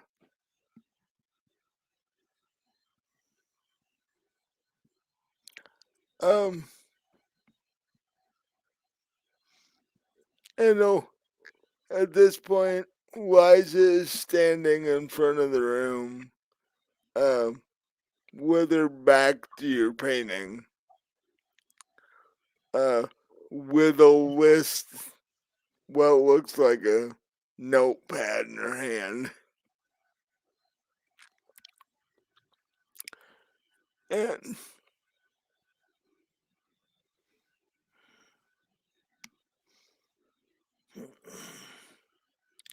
she's like, "The bidding is now officially closed, and I can tell you who the owner of these things, who the new owner of these things are now."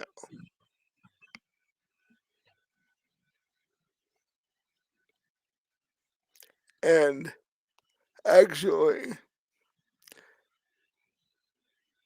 she's standing with her back to where your painting used to be. It's not hanging there anymore.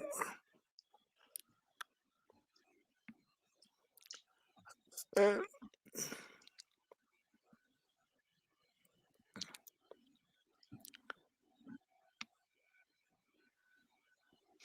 she says, um,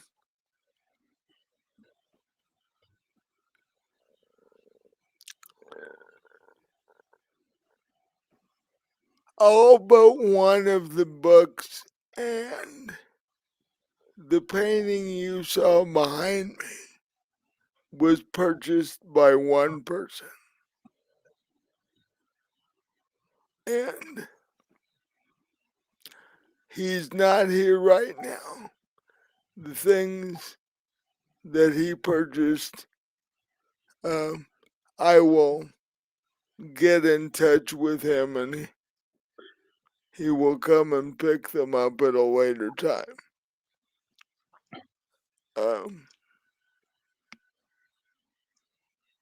That's when you remember the name that you saw in your painting on the sheet was the same name that you saw on the business card you got handed earlier.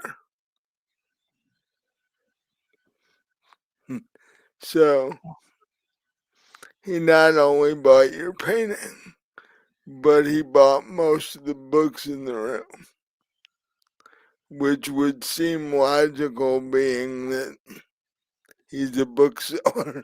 Right. Not sure why he bought your painting, but you know.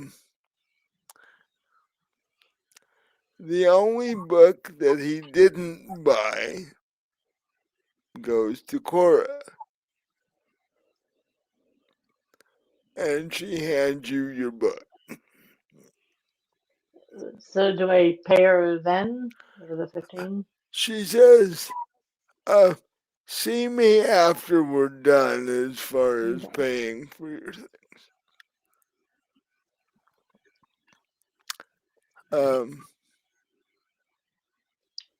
And she goes through the list of the various other things in the room, down to the vase and the animal figures that Felix purchased or bid on. And um, and she basically said that you bid high enough that you took both things or both groups of things. She said you were also the highest bidder of the evening on anything. And Sarah looks over at you and smiles.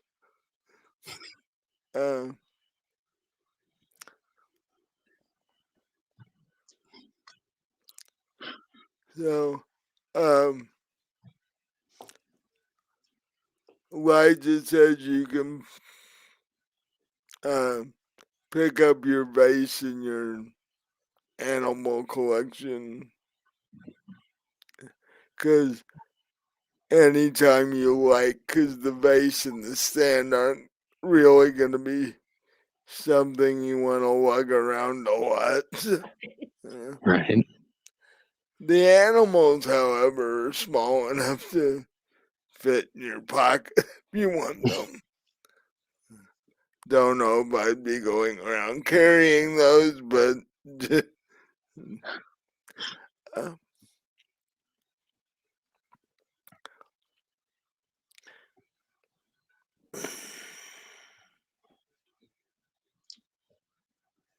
and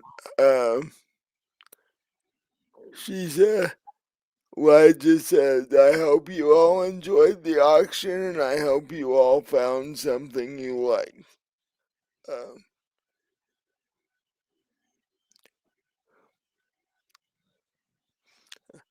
For those of you who need to pay me, you can do it now.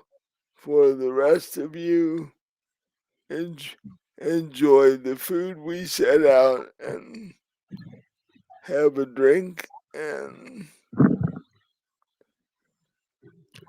I will be in momentarily. So, um,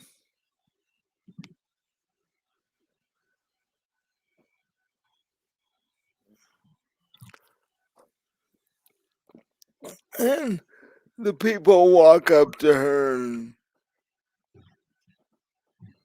actually hand her cash because,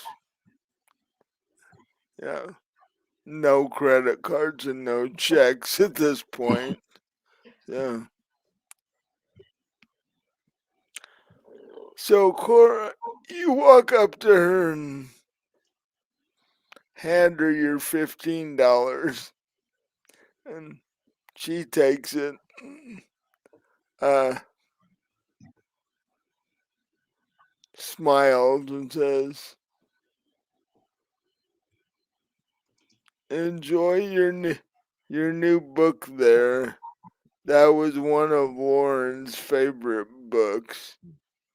Uh, he was in, as you can see from the bookshelf, he was into that sort of thing."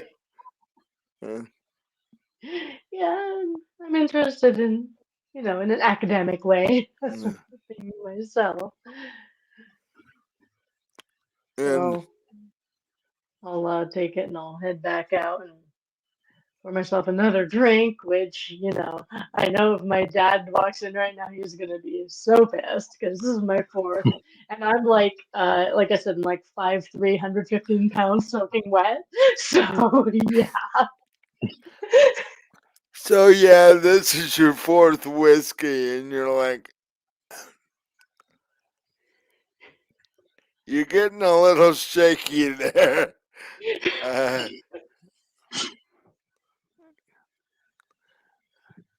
and it goes through your head that you're not sure you want to end up like the grandma you saw when you walked in the door.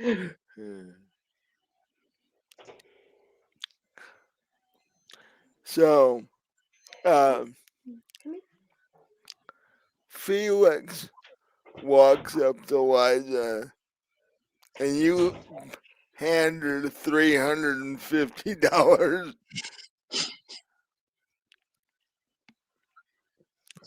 And she's like, "Well, that's a fair chunk of money." Yes, I dipped into my savings. Well, I hope that the things sell well in your shop then, because Thank you. we we don't want you depleting your savings now, do we?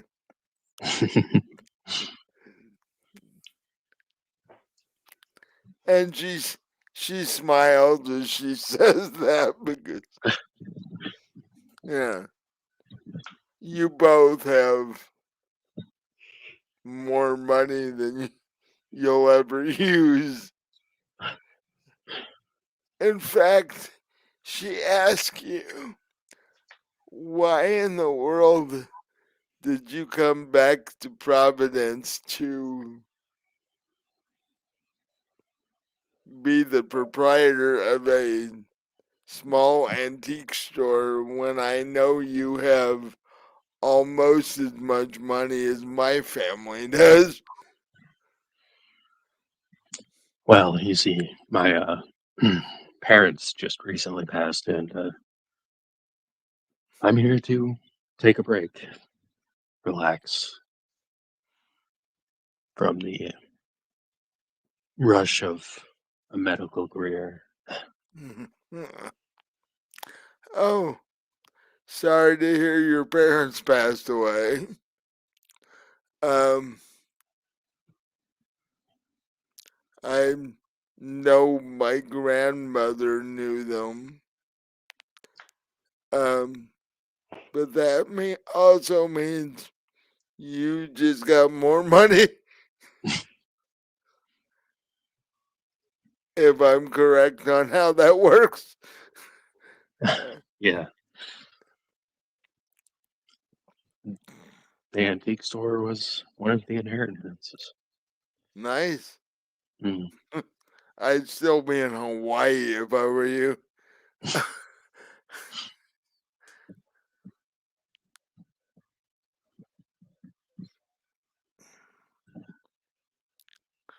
And she says, well, it's nice to make your acquaintance, and maybe I'll stop by the antique store and visit sometimes. Please, it would be a pleasure to have you. Check on my little figures there,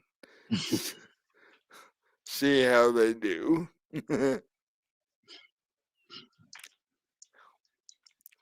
And you uh, turn and head back into the living room. You see Cora, and you can tell that she's a little shaky. Because she's a whiskey ahead of you as far as the drink count this evening. So, Right.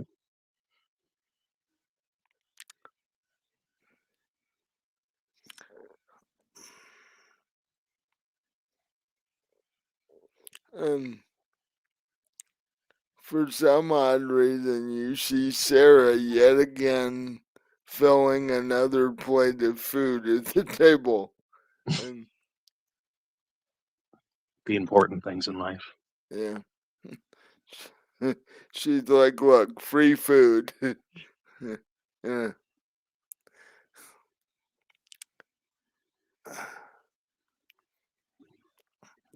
Because you know that her father, well, not as wealthy as you and Eliza, because of his, shall we say, different occupation, Mm. is still doing pretty well. So it's not like Sarah's starving or anything, but Right. so.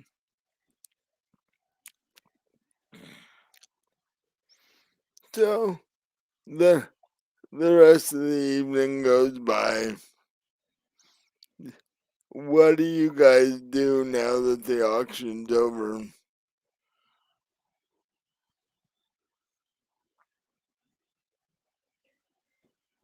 Well, I guess I'll head home.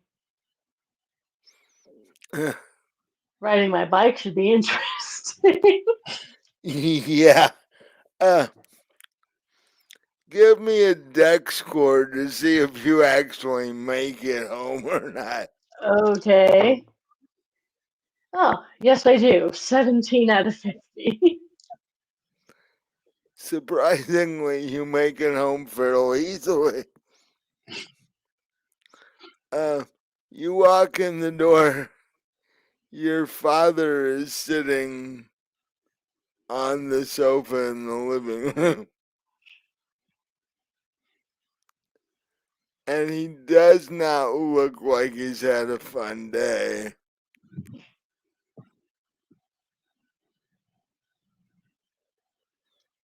He's like, oh, oh, hi Cora, where have you been all night? Oh, I was at the estate sale. You know, we were all invited to the auction, and I was in the estate sale, so I headed over there. And he he immediately is like,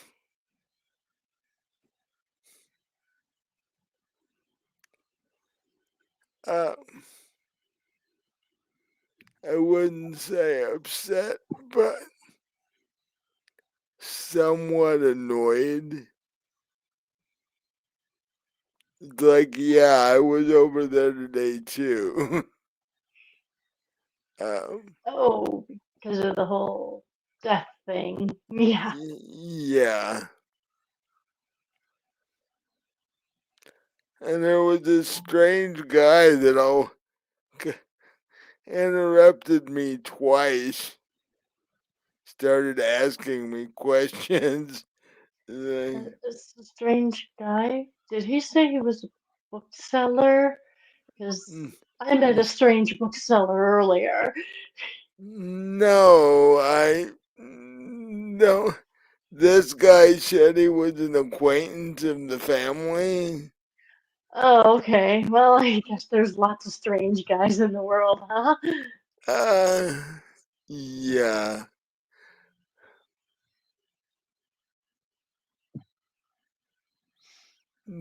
I was at the auction for a short while, didn't see anybody I wanted to deal with, so I came home.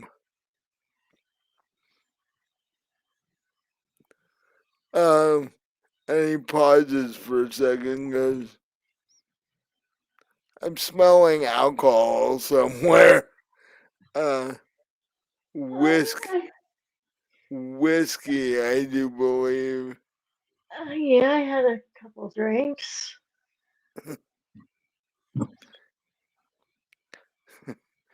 Must, must have been big ones. I can smell it all the way over here. Uh, might want to brush your teeth. And he's like, I'm gonna crash. I've had a really rough day and it's not gonna get any better tomorrow dealing with these silly rich people. Yeah. There's food in the fridge. I cooked dinner when I got here. Okay, I'll help myself then. Hey, he gets up, gives you a hug, and heads to his bedroom. And so, what do you do? I guess I'll go check out the fridge and see what he made for dinner. Uh, Strangely enough, it looks like he's had time to make meatloaf. There's an actual plate with meatloaf and mashed potatoes and stuff on it. Yeah. So do you grab that? Yeah. Have dinner? Okay. While you're doing that, we will jump over to Felix. Um, After the auction is ostensibly over, what do you do? Probably gonna wait around for the alcohol to wear off before attempting to drive home. Probably a good plan. Mm, Plus, you've still got to figure out a way to load the vase with its stand into your car to get it. right.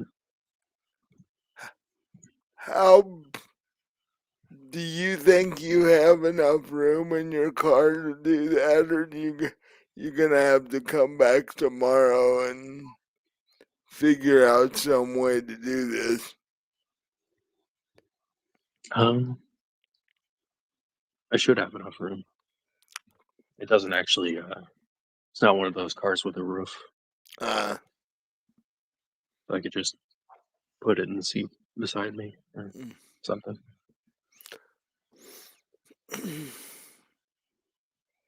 So you're just sort of standing around watching the other people.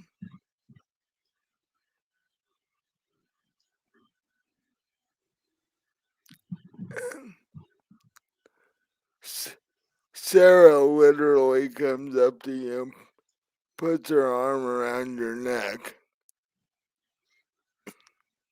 because she's had like 2 or 3 drinks to go with all this food she's been eating. Mhm. She goes, you know, Dad tried to convince me to date you at one point. Oh, Yeah. He thought you'd be a handy son-in-law for the family. I'm sure I can imagine why. Yeah.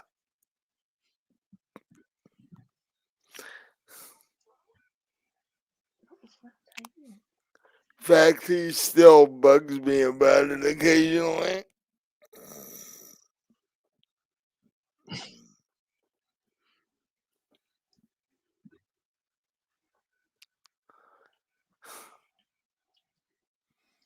So what have you been up to? Running my shop, relaxing. Hmm. There's not much to do in an antique shop, surprisingly. I guess you just gotta wait for customers to show up. That is one thing about if you were the member of our family, you'd be busy all the time. Oh, Or at least it seems that way anyway. well, I'm sure I'd have more work than I do now. Certainly.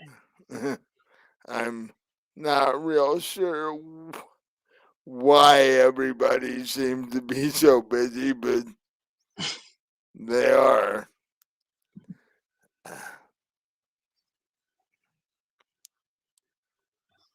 But so, what would be a good night for you to come over for dinner?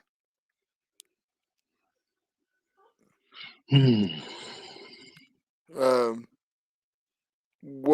what night is your or nights is your shop closed? Well, generally on the weekends. Mm.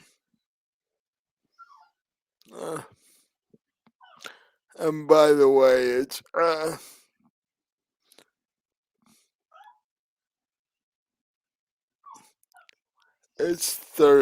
it's a Thursday night.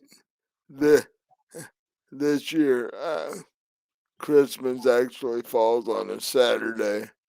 Mm. She says, "Well, oh, but I'm sure not this Saturday being Christmas. Well, next Saturday's New Year's Eve. You got anything planned? No, I do not. Cause we are throwing a family New Year's Eve party. So, uh, if you would like to attend, I'm sure my father would be pleased."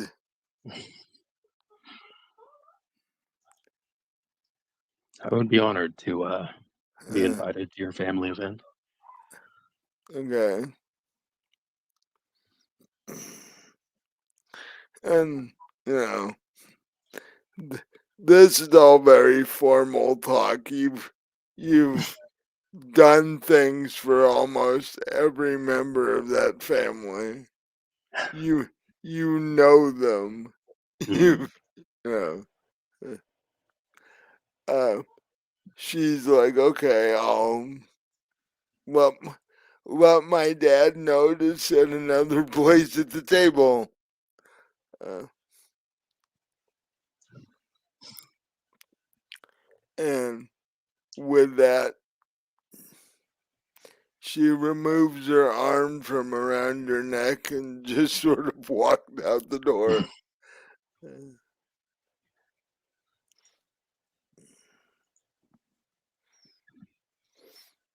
And you are suddenly feeling much more sober than you were a few minutes ago. You were definitely not expecting this when you came here.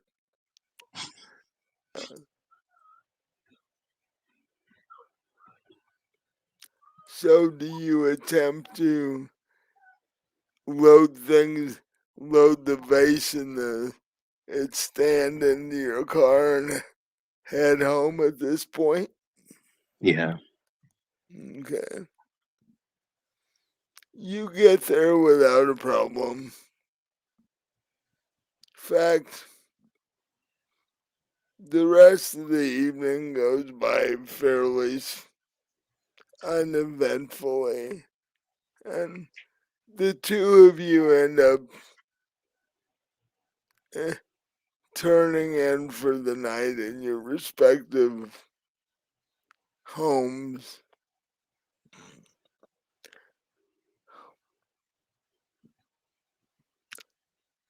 You are both awakened the next morning by the sound of sirens, several of Oh boy. them, and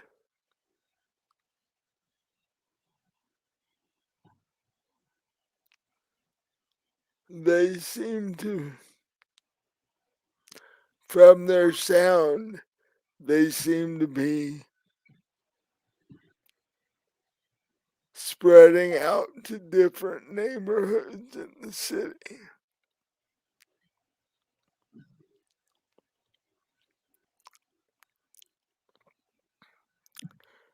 And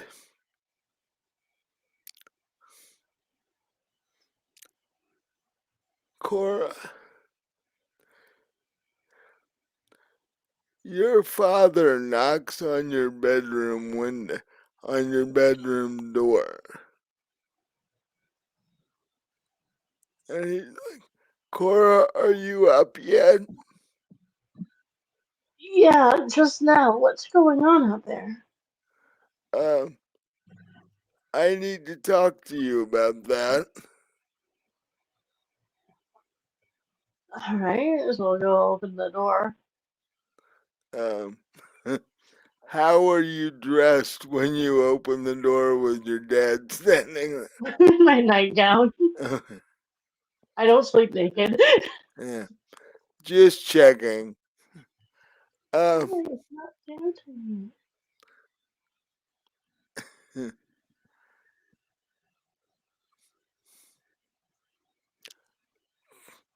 you went to this auction thing last night, right? I Yeah, was I was only there for a few minutes and I left. But you were there till it was over, correct? yes. Did you see or notice anything strange? Not that I can think of, no. Uh, Strange how? strange as in people queuing over, No, definitely didn't notice that. as in dead. No, not while I was there. At least not in the living room or in the auction room. No. When he says that, the only thing you can think about is the old lady in the chair. You're like, there was one person passed out cold, but other than that, It's not food time yet. he says, yeah, but it's getting awful close. He does.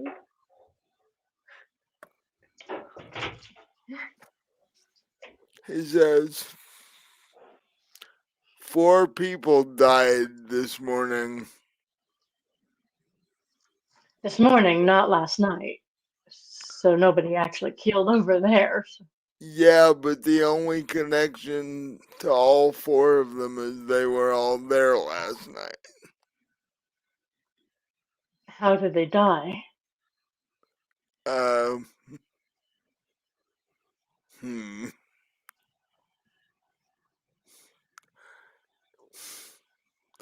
Yeah, from what I've been told by the coroner's office, they all died in different ways. Like accidents or natural causes or I wouldn't go, I wouldn't say either one of those. No. Uh, the coroner says it's the strangest thing he's ever seen.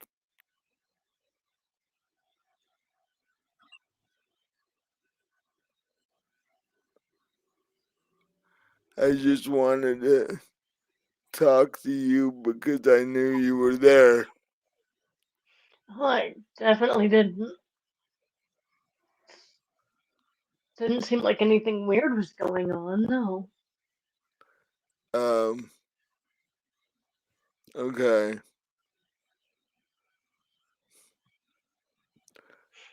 Did they say who these four people were?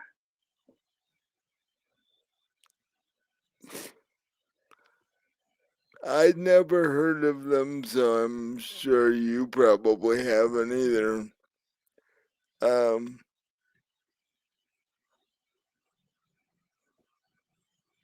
but I'm probably gonna be late tonight, so you're gonna be on your own for dinner. 'Cause Okay, no problem. this doesn't sound like it's going to end easily.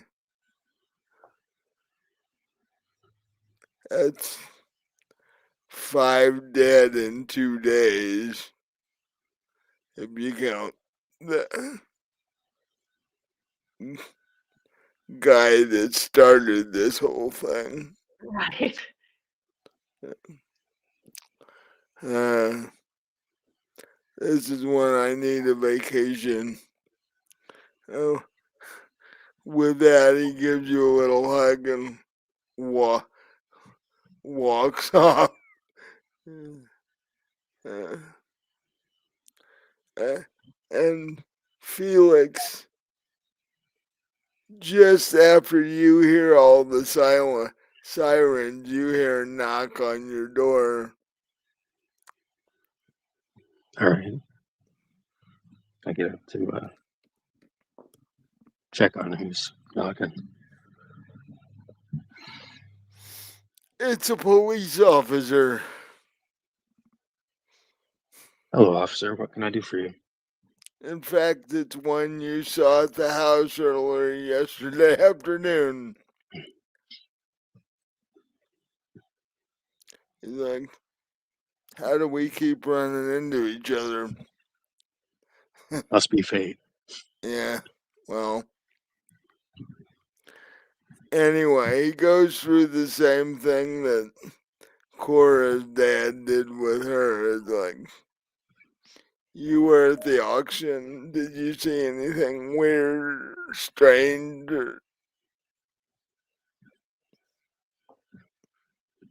Not that I can remember, no. Well, see, that's the thing because neither of you can remember much because you're cloudy at best and hungover at worst. So, um,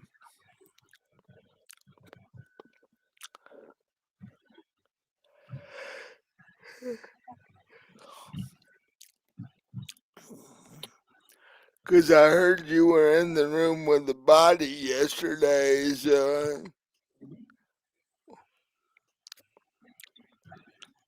yeah, because 4 people who were there last night apparently passed away under odd circumstances this morning. Truly. Yes. So,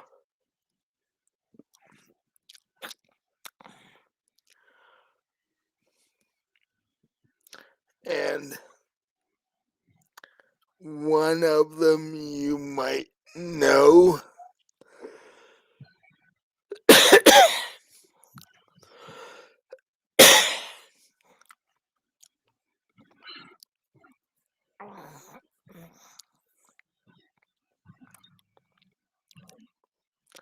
And he pulled out a slip of paper and says,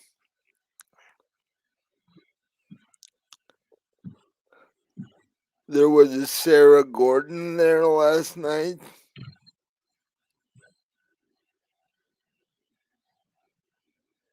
Yes. Uh, Do I know her? he said, he says, "You, according to when we talked to some of the other guests, she was seen with her arm around you last night, shortly before she left the auction." Oh, yes. That rings a bell. Uh, she's one of the 4 that passed away this morning. Such a tragedy. How, in fact, did you know Miss Gordon? Hmm. I've assisted her family in consultation in regards to antiques. Ah, okay. Well,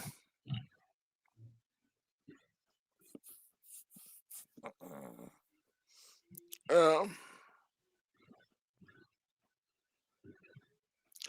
at this point, we're not sure what happened to the 4 of them.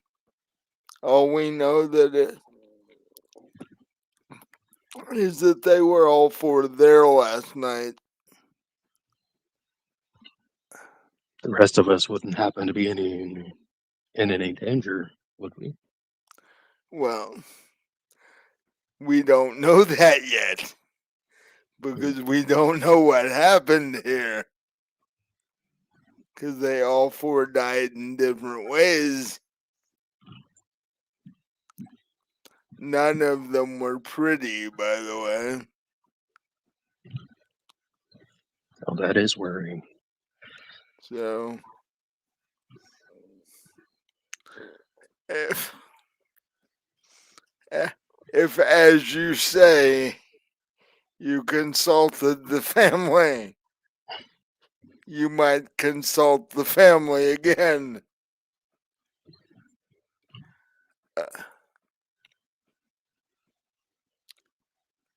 Because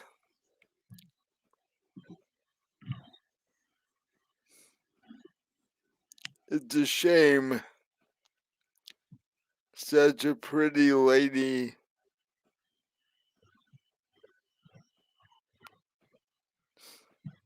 she didn't have a face when we found her.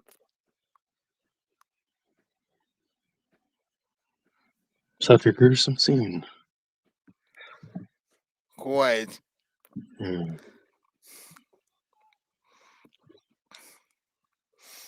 Uh,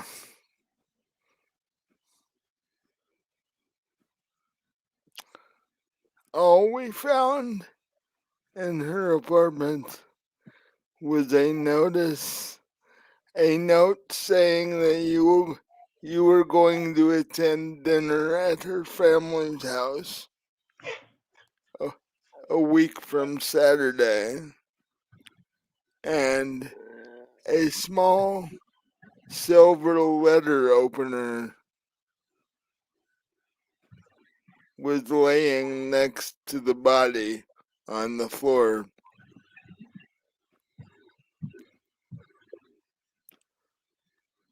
Why? Yes, I was invited uh, to that family event. Okay.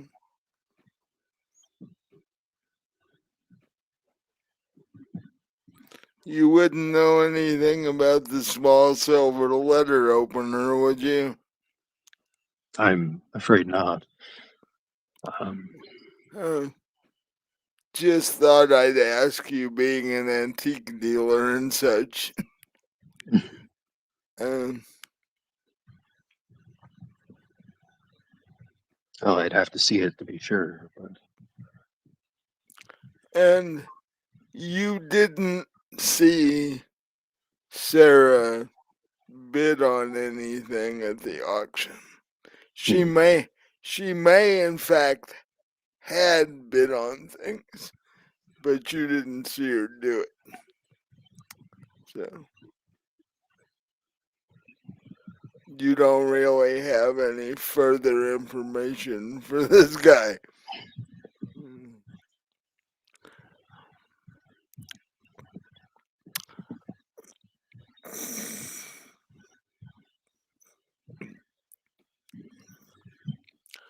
Um,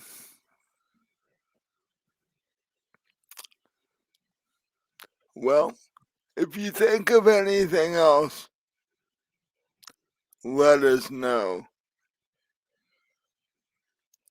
I'll be sure to do so. And he nods, turns around, and walks out the door.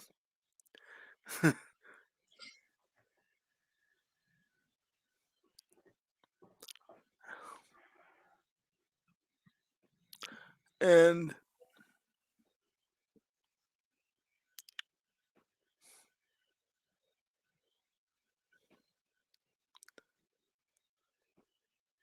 so, what does Felix do after that?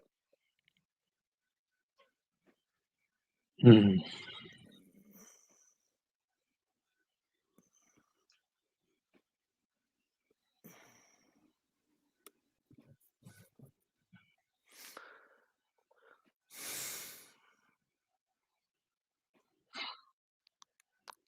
probably lock up the store just in case. Well, this is earlier than you would have normally been open anyway. Right. Um, give me a sanity check, because a girl who was just hanging all over you the night before just got her. You just found out that she just got her face cut off the Right. next the next morning. So, and plus you're not sure how her dad and or rest of their family is going to react to this. Right. So, I failed. I got a 97. out of what? 50. Okay. Um, let me get to the correct page for this.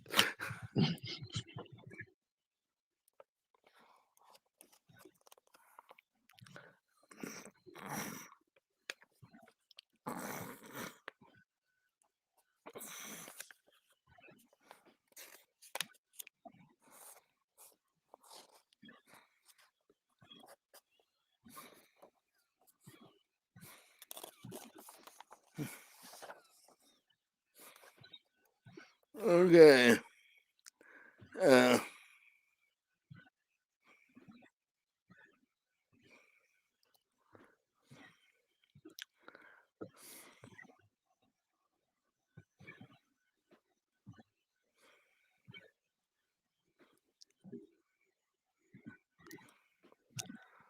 I um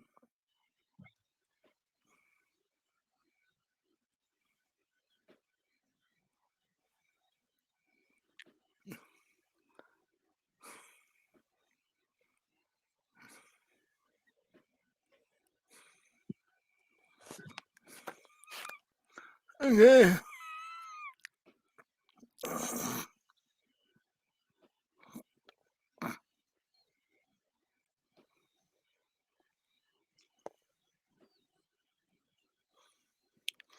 Okay. Uh,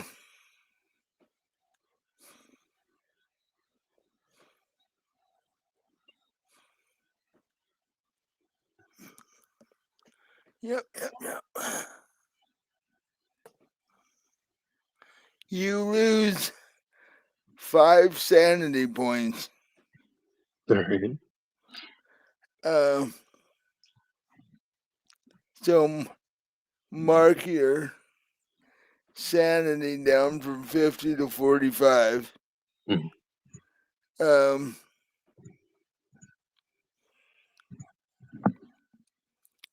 and give me an intelligence roll.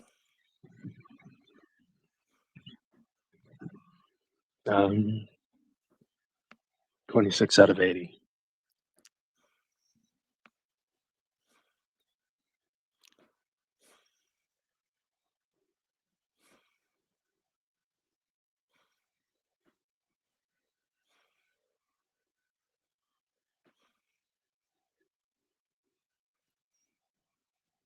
Okay.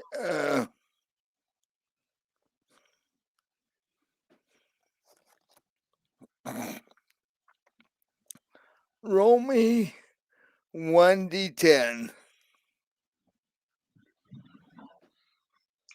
All right.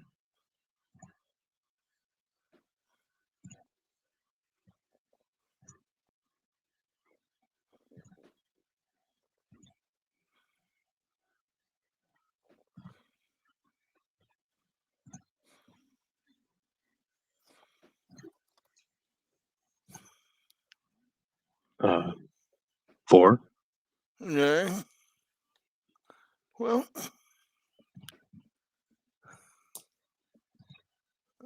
that is a 2.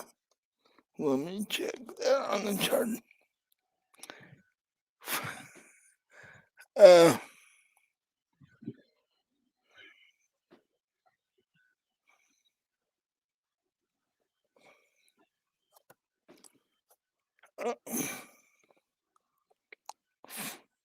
for the next 4 hours, um,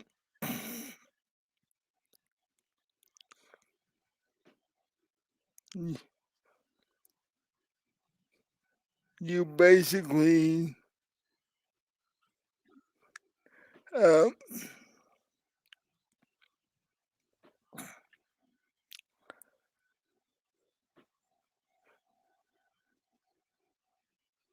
you basically can't move from where you're at for the next 4 hours. Mhm. You are just literally stunned to the point of your reality slips and you are stuck in the same spot for the next 4 hours. Uh, so,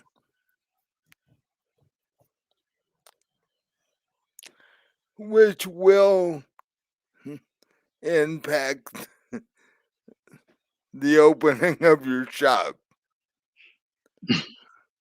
Right. because, you know, the cop shows up at 7, your shop opens at 9, but you're not going anywhere till about 11.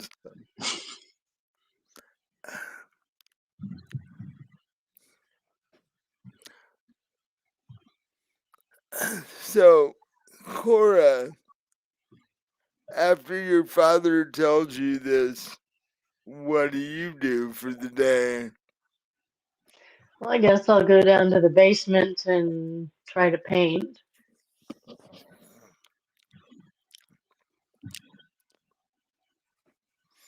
No. Okay. Give me And arts and crafts roll. Okay. That is 54 out of 70. You you do you actually spend the morning until noon and complete another one of your uh, landscapes. What is this one? It's like a farmhouse and hay bales and there's some cows and stuff out in the field. So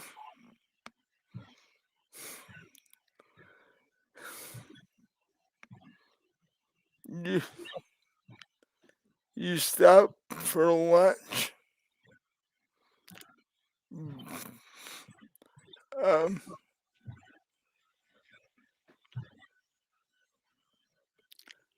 because you hear a noise at the door.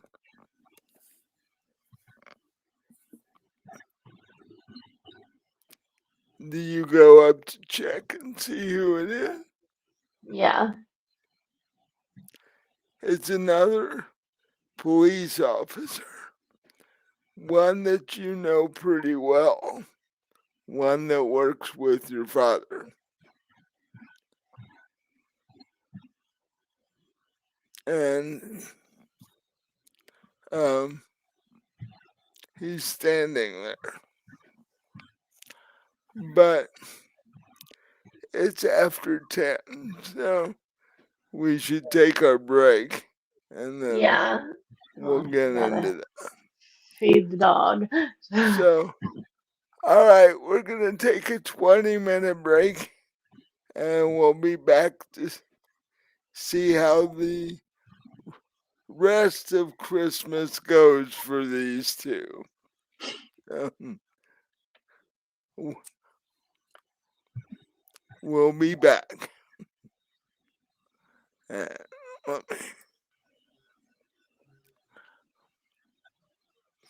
So, before break,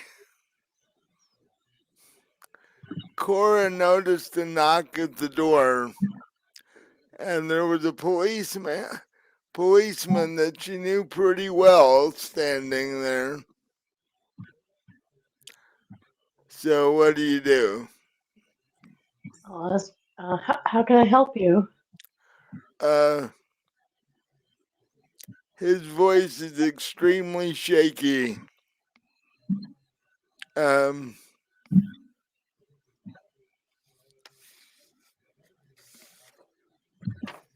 let's see. Uh, you know what? Uh, give me a straight intelligence check. Intelligence? Okay. It's 13 out of 80. You notice a good portion of the top of his uniform is covered in blood.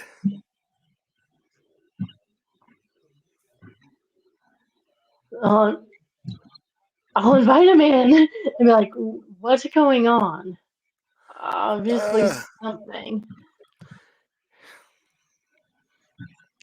in a very shaky, just above whisper voice, he says, "You need to come with me."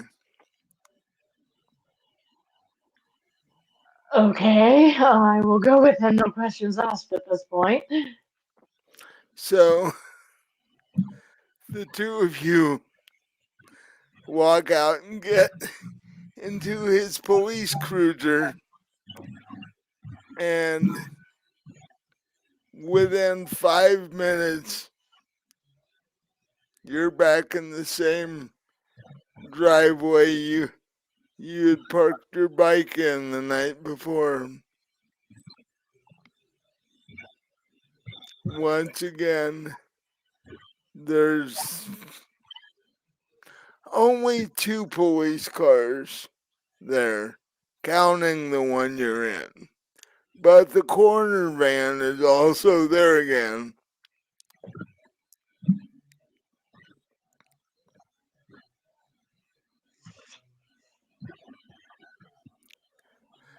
This time,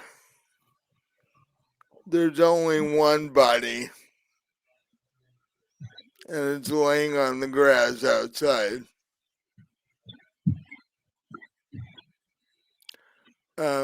Which you can see this from the window of his cruiser.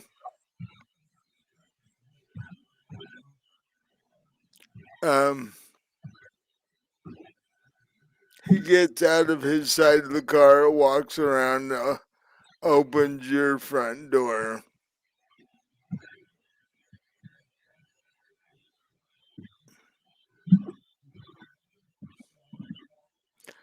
He says, there are actually 3 bodies,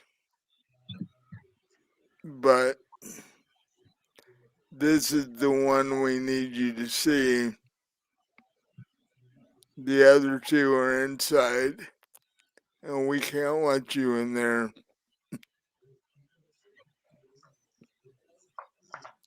He nods over to one of the 2 corner people.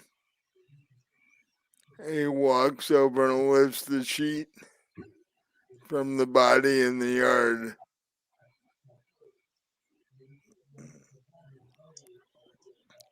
You recognize the face immediately, and the badge, and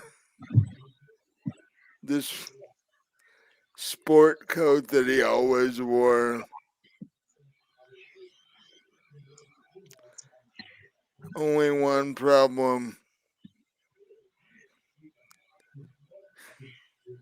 He ended at the sport coat. Oh, The lower half of his body isn't there.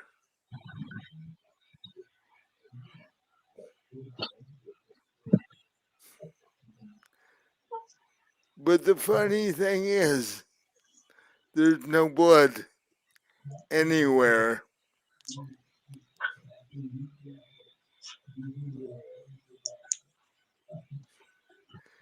It literally looks like the lower half of his body was cauterized when it was removed.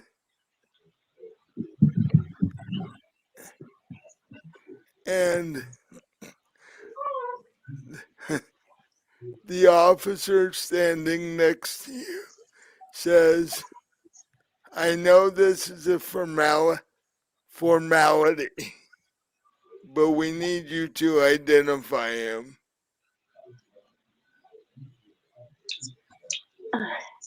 yeah. You know this is as well as I do. Yeah, but I worked with him. You're next of kin. There's Yeah. we have to do paperwork.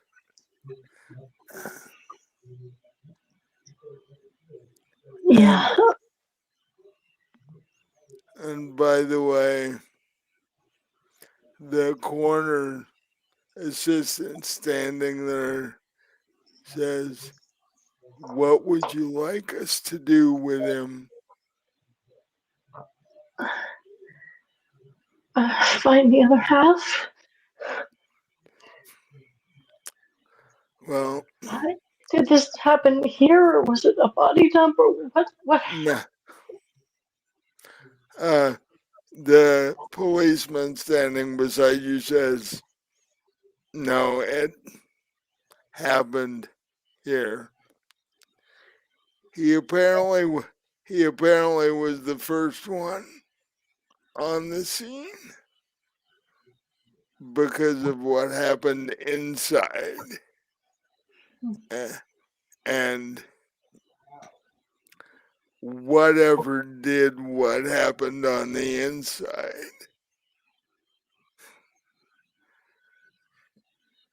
did this on their way out. Whatever, not whoever. You said whatever. Do you know anybody with a weapon that can do that? No. Neither do I. What?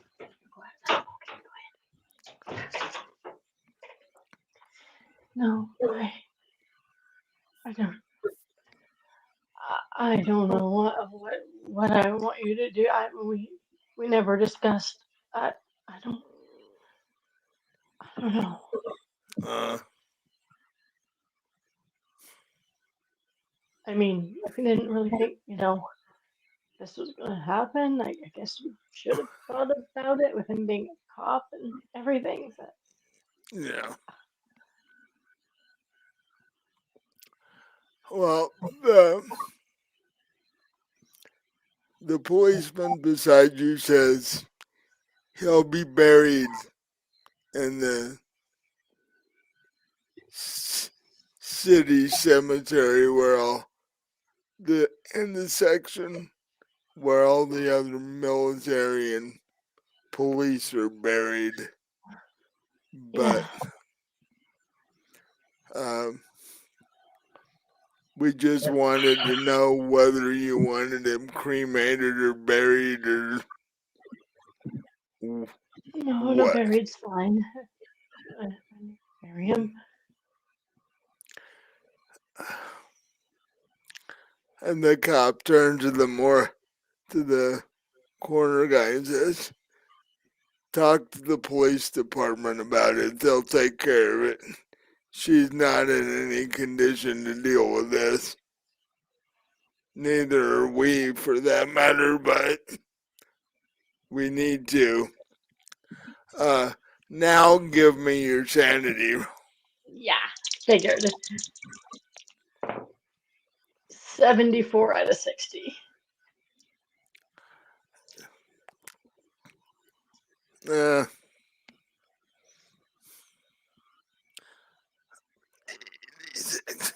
no.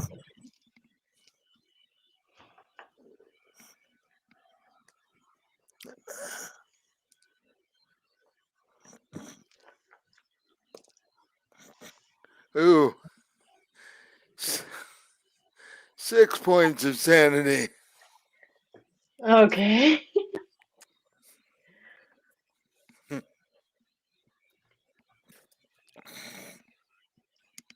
Mm.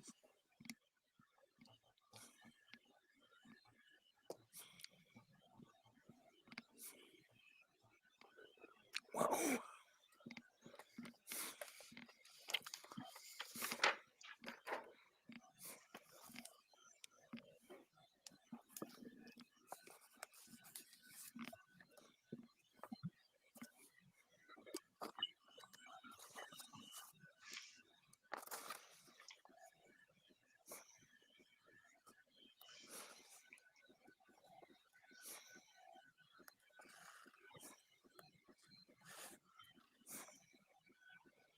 Damn.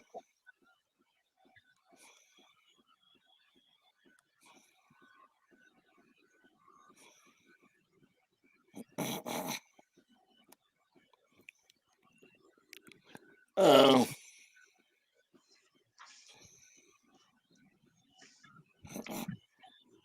Mm.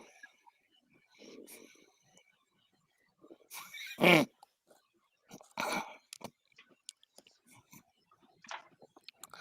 Oh.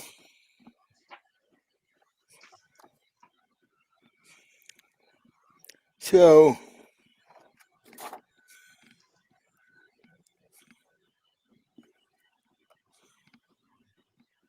for the next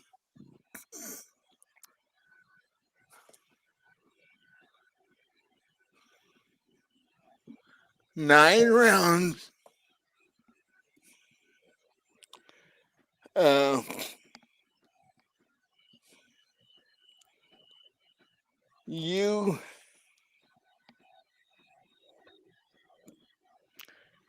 have a strange compulsion or mania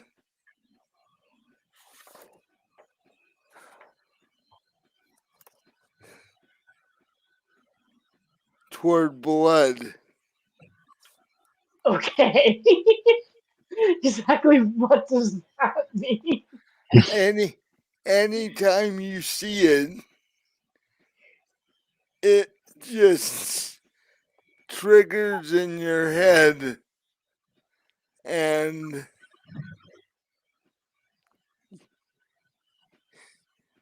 it's odd. You go looking for it, but at the same time, if you find it, you're repulsed by it. So,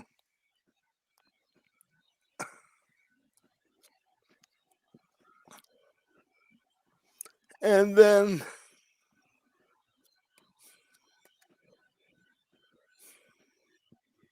but at the moment, due to these 6 sanity points you just lost, you just turn and randomly walk away. And you start walking toward home, and the officer in the corner guy don't even notice.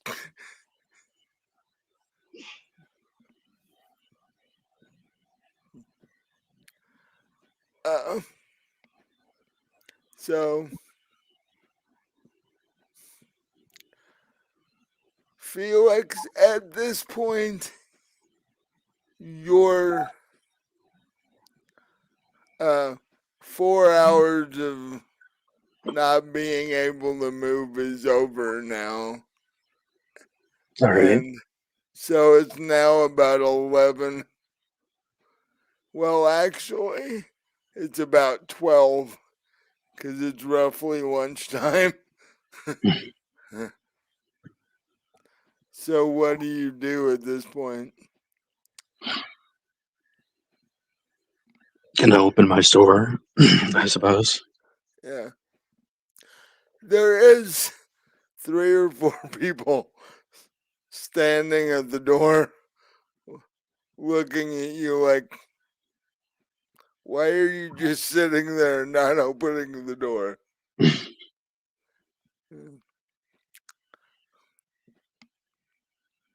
So you open the door and they come in, and one of them happens to be Sarah's brother, Oh. Philip, Mm. who's like 6'4", 220.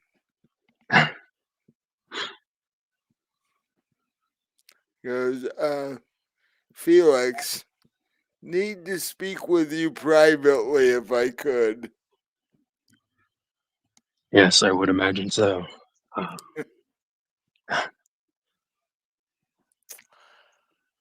So the two of you, do you take him to your apartment, or do you take him down into the basement where you do your quote best work? Yeah. the apartment. Okay. So he's like,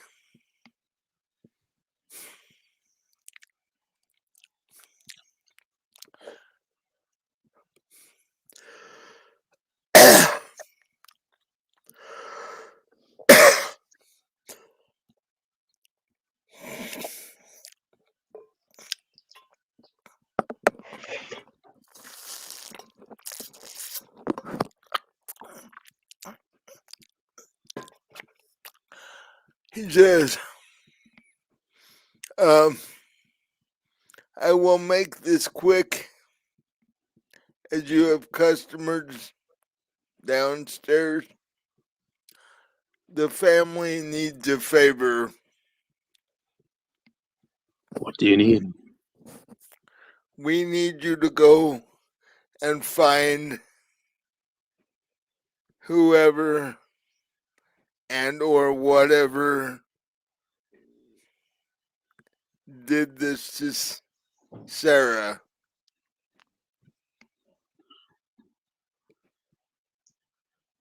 Surely you have people of your own. We do. They're also being watched by the local constabulary, Of where course. you not so much.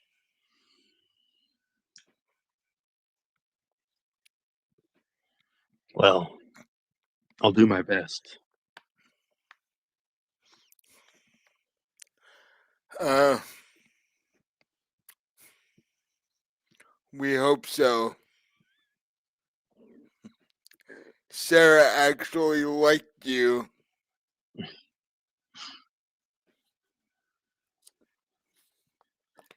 Um,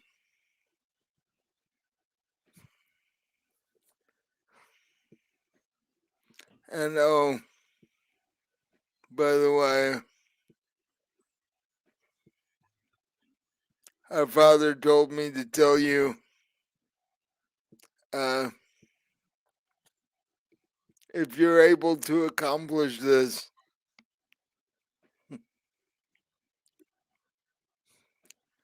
we will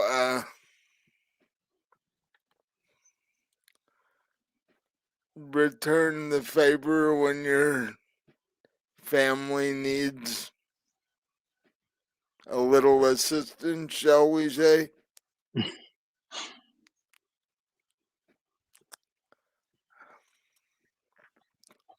Well, And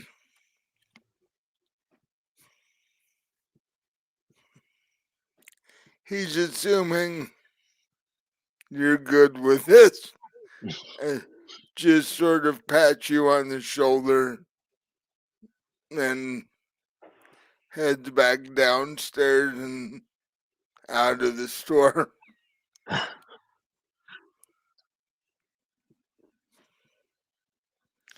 He gave you a choice, but it wasn't really a choice, as you have noticed before. right. Yeah. So,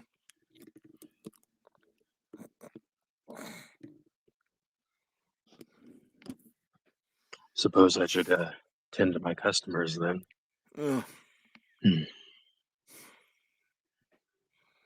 you have 3 customers milling around looking at stuff in the store.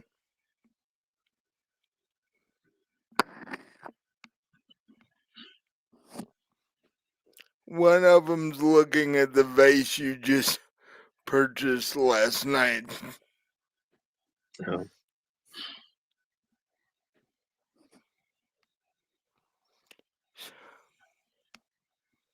She is an elderly woman, about 5 feet tall, blue hair, um, gray skirt, flower top, with a matching gray sweater. hmm. I walk up to her and say, "This is a new piece I just got yesterday." She says, "Ah, it's very pretty. Um, I just moved to town. I'm decorating my house. This would go nicely in my living room." Well, as a welcome to our little town, I'm sure I could give you a discount. That's very nice of you. Um, you, thinking back, you paid $150 for it. Hmm. So how much are you gonna charge the lady, including the discount?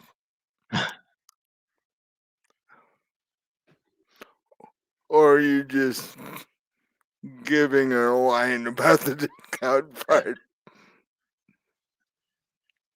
Well, originally, this was going for 200, but I could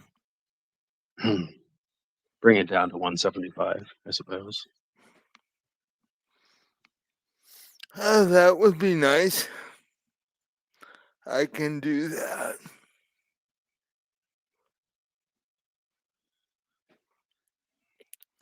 And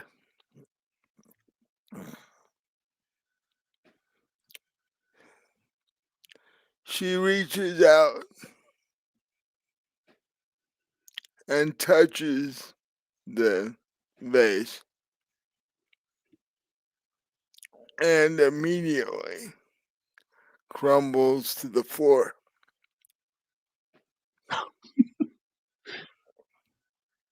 Oh, that's strange. And what do you do? As the other two customers are looking on, going, ah! And, yeah.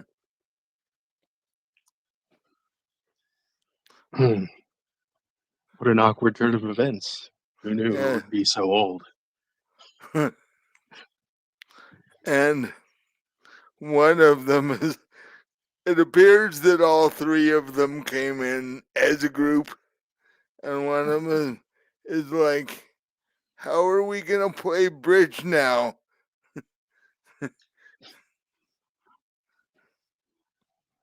So what do you do? Do you just stand there and look at the lady, or do you attempt to call 911? Or I'm assuming 911 exists in 1925. I don't know. I know that phones exist. So, well, maybe you just have to call the ambulance straight or whatever. So do you do that, or what do you do? Um,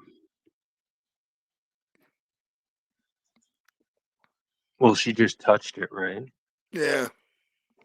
And it just poof.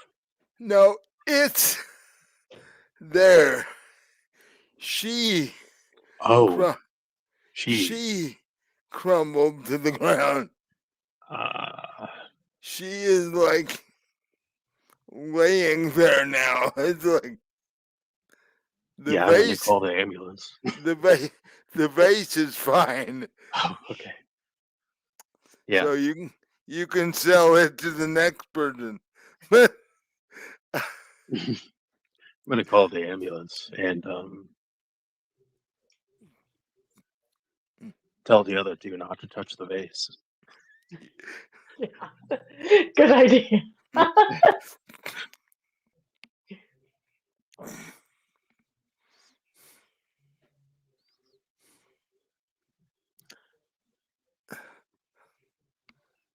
after about 10 minutes, the ambulance gets there, and one of them comes and looks at her and runs back outside and tells the other guy to grab a stretcher. And they come in and as about as gently as ambulance people do, they load this woman on the stretcher and put her in the ambulance and take her away. And um and just after they leave, the same cop that talked to you earlier walks in the door, and he's like, I just got the report from the ambulance guy.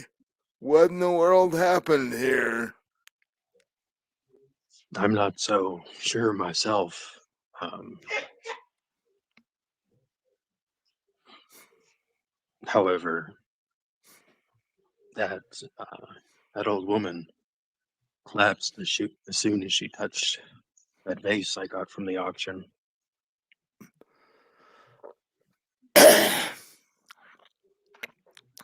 Well, and he's just, the look on his face is of pure shock because he's like, seems like everybody connected with his auction is dropping over dead.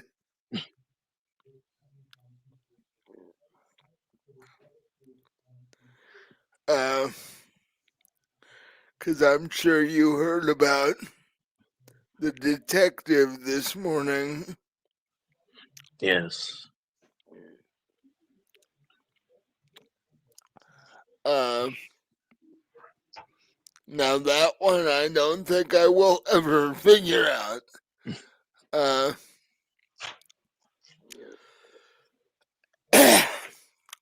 Sorry, but we're gonna have to take the vase at least for a while so we can test it.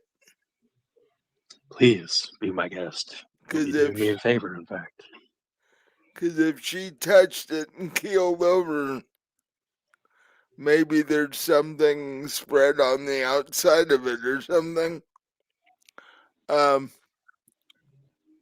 Yeah, but him being a intelligent police officer, he puts a pair of gloves on.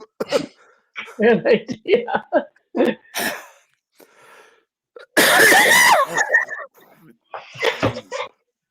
um, he says, "You'll, we can bring you this back once we figure out what in the world this is."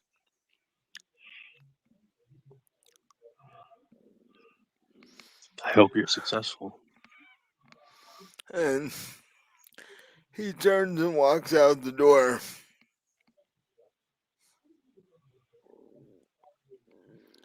And your other two customers follow him fairly close behind him because they are now frightened like crazy. Right, they're probably thinking, what else shouldn't I touch in this place?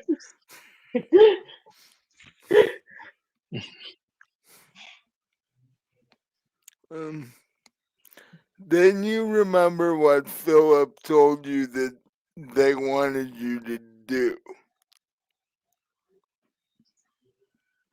So how are you going to proceed with that?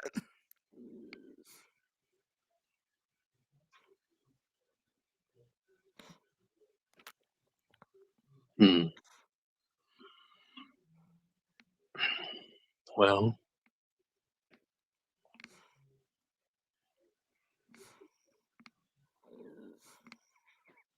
this seems to have to do with the auction to some degree. Um,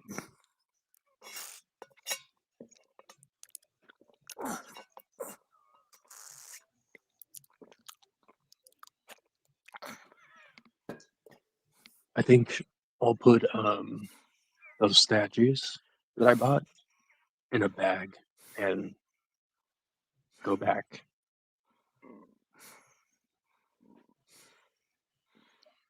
To Mhm. the scene of the auction? Yeah. Okay. So you wrestle around and you find a bag and put the dozen little animal figures in a bag. Mm. And do you take them with you? Yes. Okay. So, are you gonna? You, I assume you're closing up the antique shop till you Yeah. get back. Yeah. Um, so you lock the door on the antique shop, and you hop in your car. And you head toward the Heatherwood estate. While that is going on, we're gonna cut back over to Cora. What is Cora? Well, I wandered back home, grabbed my dad's bottle of whiskey out of the cupboard, took it down to the basement, and I'm trying to paint, but what I'm really doing is just splashing red paint on the canvas, and it looks like blood.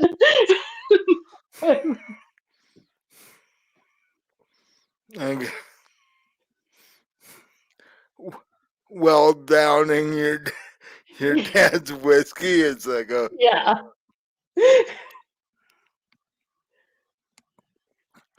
um. Okay, that takes like maybe half an hour because now the canvas is just dripping with red paint. And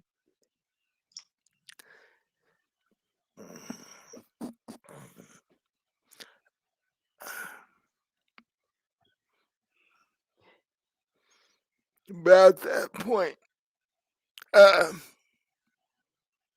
the phone rings.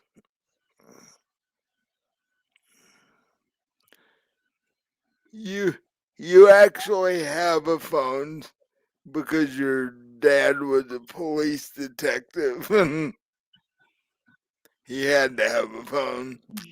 Um, it's the coroner's office asking you which funeral home you want your dad to go to.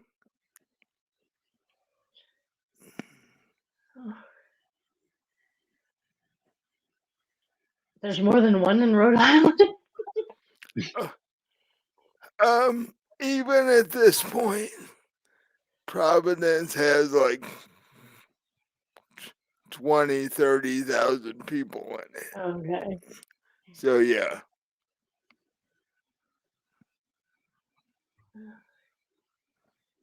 I guess whichever one's closest to the house. Yeah, normally it takes us longer to process the body, but there wasn't really much we could do with this. Yeah, I know what you mean.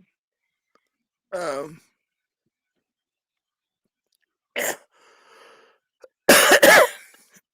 So yeah, the one downtown, I guess. okay.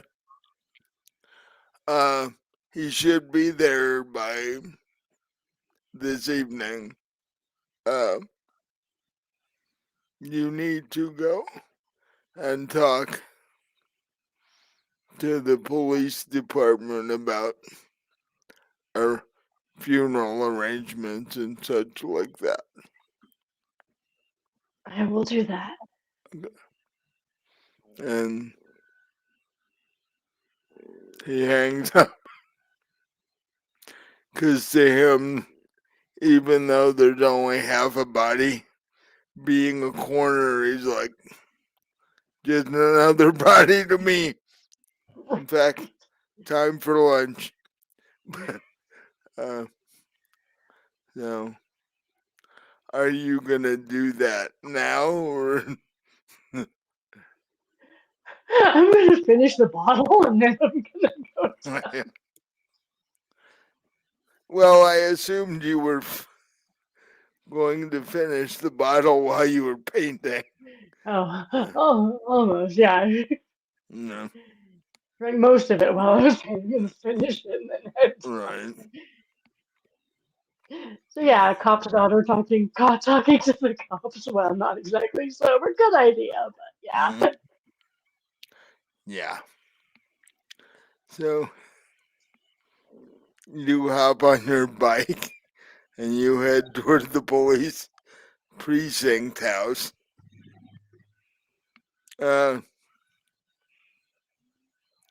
Give me a dex check to see if you Knew make that it was on your coming. bike. 22 out of 50, so yeah. Surprisingly, you're able to keep the bike upright and stay on until you get police department. And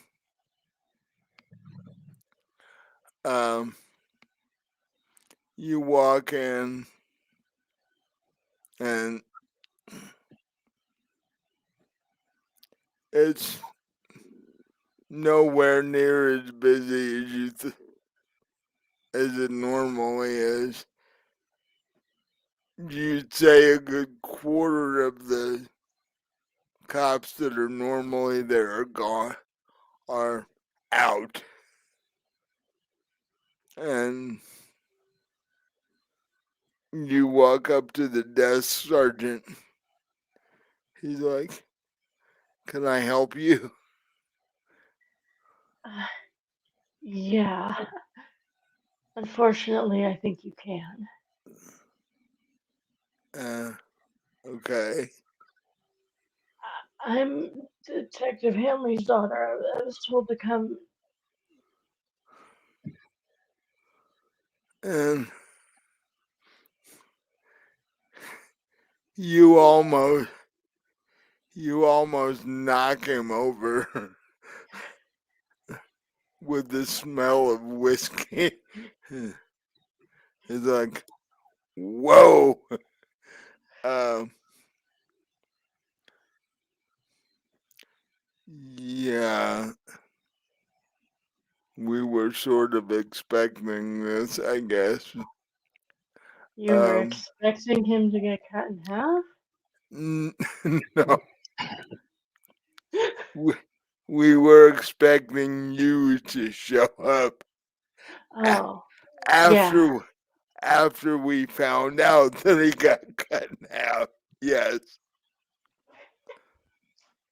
that was a weird conversation right there. But yeah. Um you should probably go talk to the captain.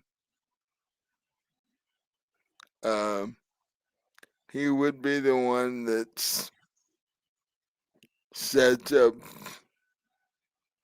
police related funerals and burials and such like that.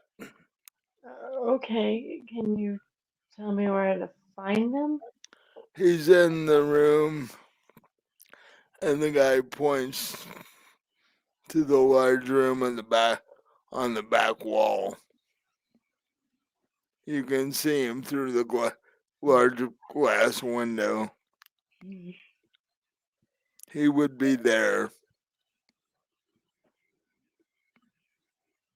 Okay, thanks. So I'll head over there. And you knock on the door, and he's already seen you through the window. You knock on his door, he opens the door. He says, "Please come in and sit down." As well, I'll do that. And he's like, mm, "I'm pretty sure I know why you're here." Uh, yeah. Strangest thing I've ever seen, let me tell you. That's one word for it, I guess. Um,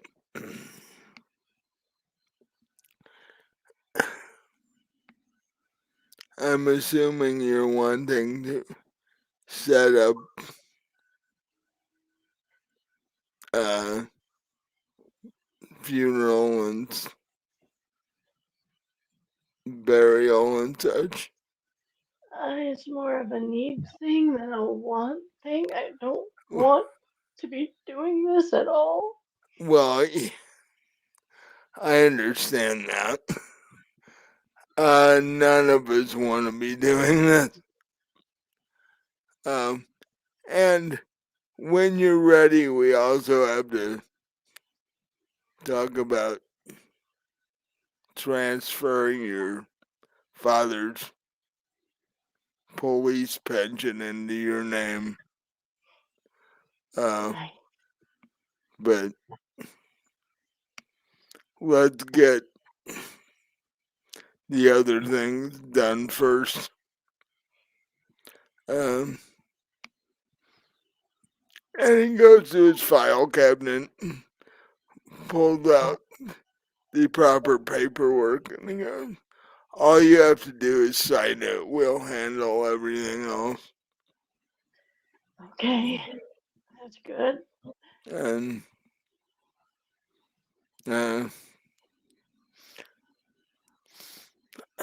funeral will be just after Christmas, and then burial will be the next day. All we have to do is get the body released from the corner.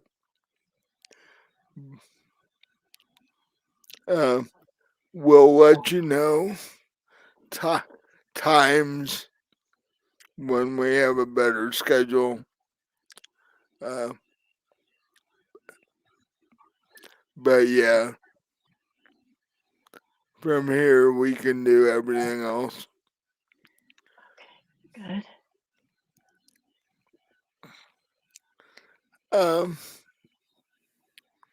On to a question about this thing seems to be connected to the auction. Seems to be, yeah. Did you purchase anything? Yes, I did.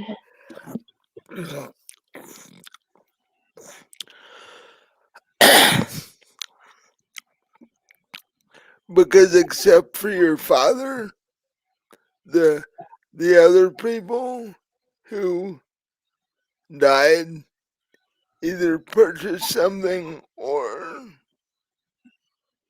from the purchased something that night, or in the case of the lady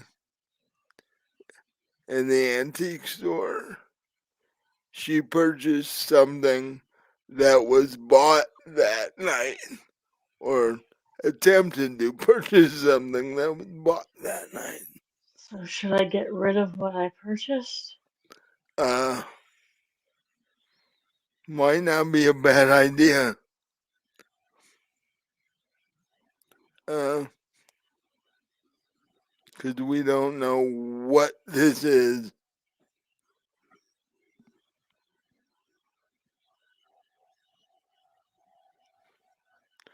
Uh, would you like one of our officers to escort you? Are you going back home, or Yeah, I was gonna head home. would you like one of our officers to go with you? Okay. Yeah, not a bad idea, maybe. Um, we'll put your bike in the back seat, and he can just drive you home. Oh, okay. And he steps out and motions to one of the officers and stops them for a second. Basically tells them to take you home. And so they um, help you get your bike in the back seat. You climb in the car and, or no, a cop brought you, didn't they? No, I rode a Okay. bike. Yeah. Okay. So I was correct on that. Um, but you're home in 5-10 minutes. The cop stays at the door and is like, "Are you sure? Do you need anything else?" Uh, no, I'm alright. Thank you. Um, no. What are you going to do from there? Uh, well, I think I should probably get rid of the damn book. Uh, probably try to burn it. You're going to attempt to burn the book. Yeah, just in case, you know. Okay. Hold that thought. We're going to go over to Felix now. Um, y- you are now standing in the front yard of the Heatherwood estate. Um, at least a dozen cops are milling around the front yard. Hmm. What do you do?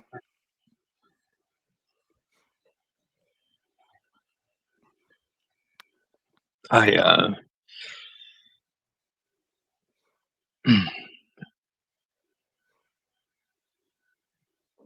go up to one of them and ask if the owner of the property is still alive, given everything that's happened.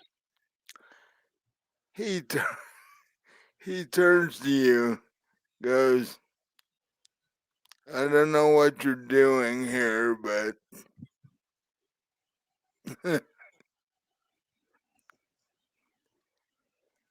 you know what?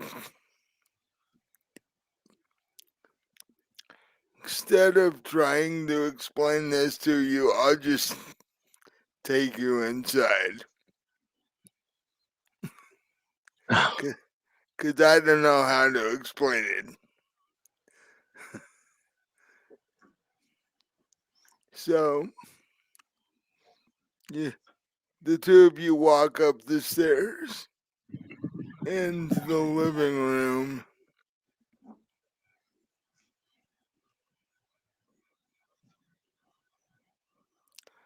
and there are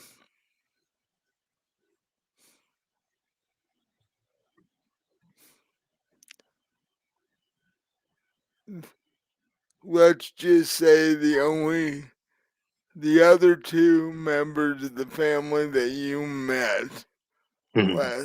last night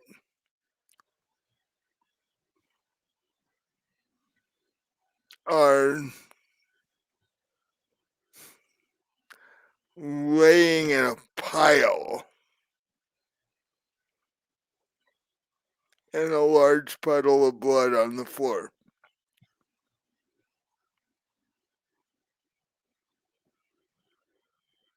That's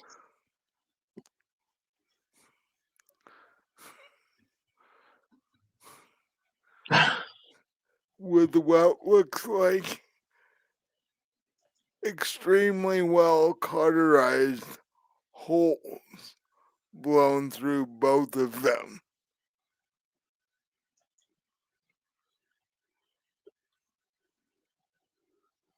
And I mean all the way through both of them. And the holes are about the size of your fist.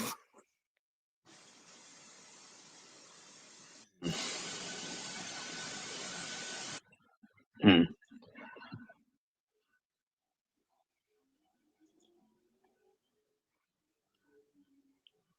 And he's like, the officer's like, now can you explain that?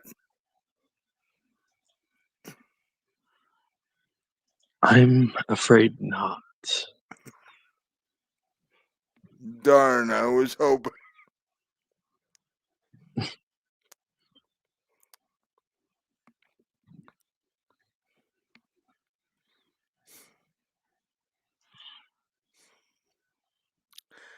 And just about that time,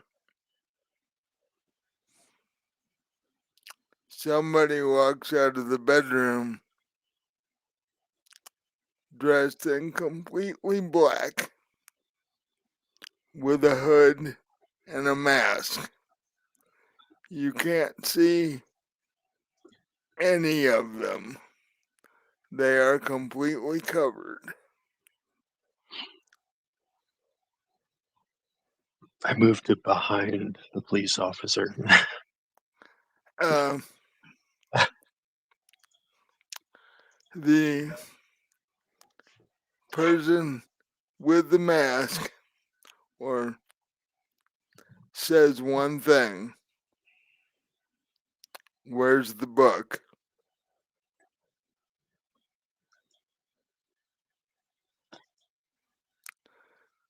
At which point the police officer goes, I'm a police officer, you're under arrest, you know, all the stuff the cops do.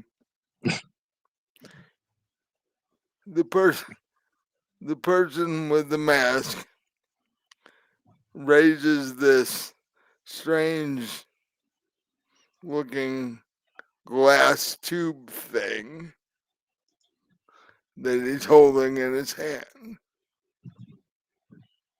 And it starts to glow.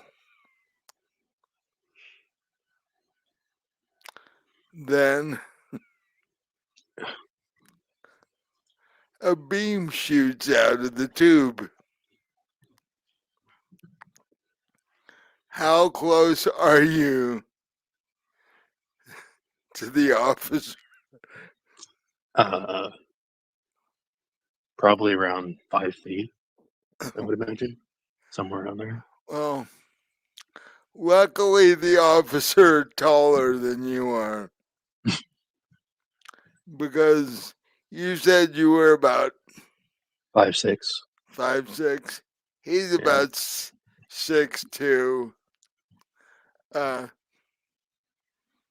Cause you see the beam of whatever it is hit the officer in the head, and then give me a dodge roll Oh no. if you put anything in dodge. No. Um, then give me a dexterity check, cause I know you put points in dex. So No. 17 out of 60. you are able to dive to the side as the officer's head rolls onto the floor and the body just drops.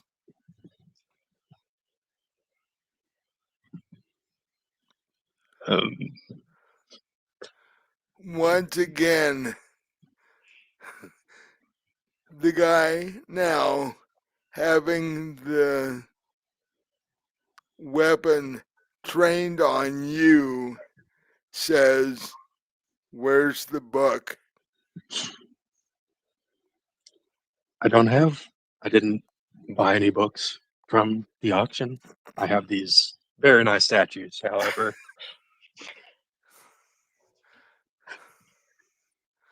The book was here. Where is it now?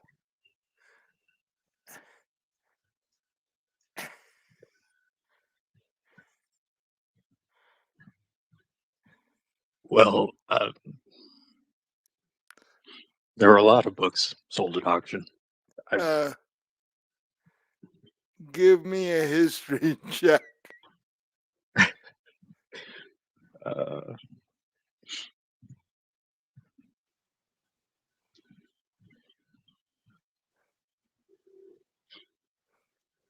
43 out of 5. No.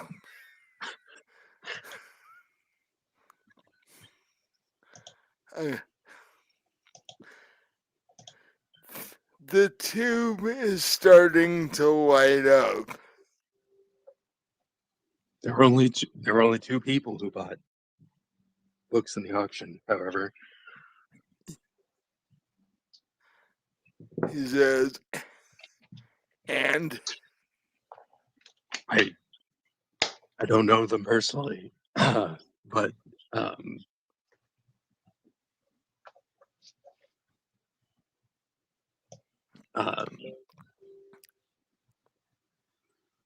well, that's all I got. who were they and where are they? One of them didn't show up, but the other was female. I didn't really pay attention more than that. I was pretty drunk.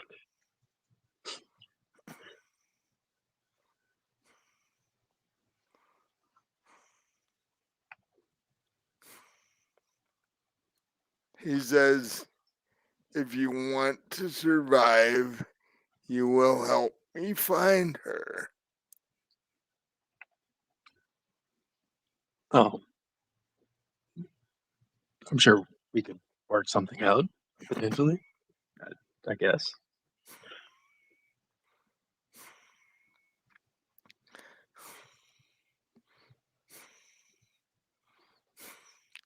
He walks up to you and grabs you, but it's not a human hand. It's a claw. Oh, And basically pushes you out the front door. And you are instantly confronted with like 10 more cops who all have their guns raised. And you're like, at that point, you remember you had one, but it's still back in the antique store. Because you didn't tell me you were bringing it with you. So what do you do?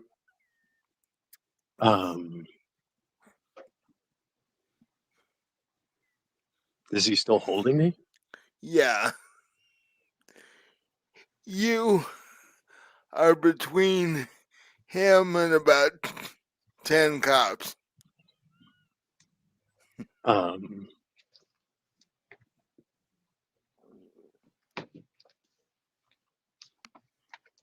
Can I guess I can try and smack him upside the head with my bag of golden statues. Dive to the side. Give me did you put anything in fighting brawl? Yes. How much? 50. Okay. Give me a roll against. Oh no. 77 out of 50. That is a fail. You swing the bag of golden animal figures backwards over your shoulder at this guy. And you hit something, but it has no effect whatsoever. Mm-hmm. And then you feel something warm close to your back. And he moves up and whispers in your ear, "If you try that again,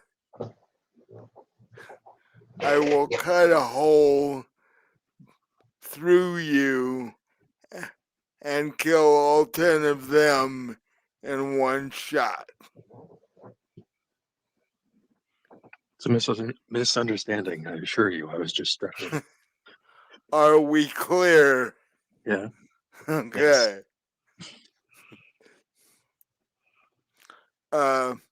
In fact,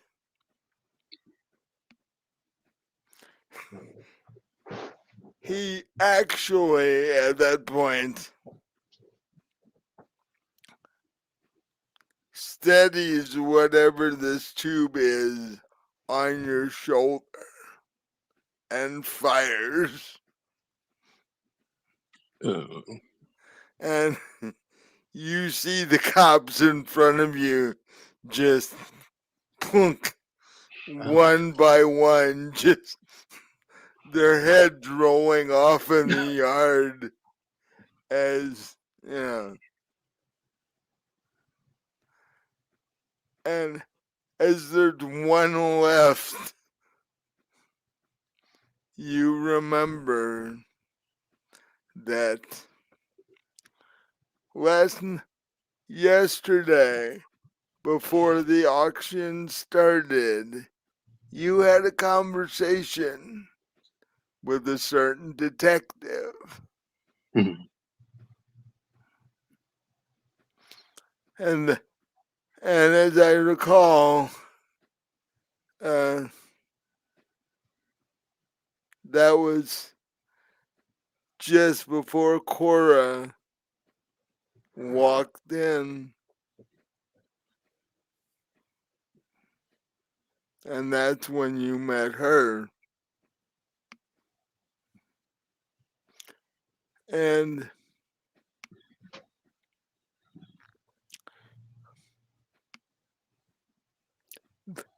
oh, by the way, both of you need to give me sanity checks.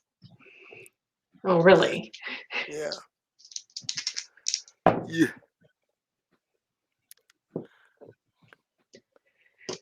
37 out of 54. okay.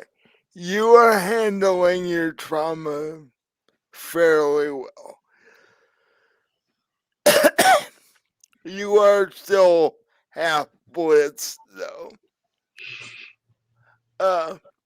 Felix, after Mhm. what did you get? 71 out of 45. Ooh, you failed your sanity roll again. I'll lucky with that one. Um,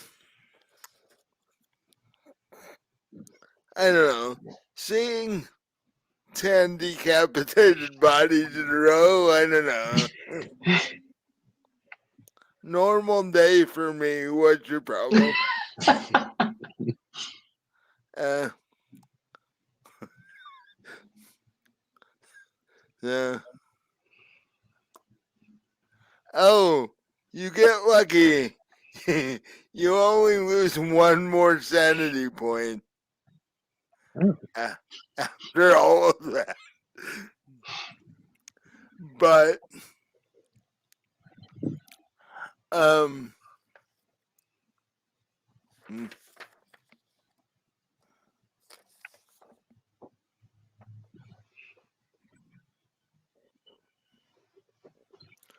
um, let's see. What do I want to have you do with this?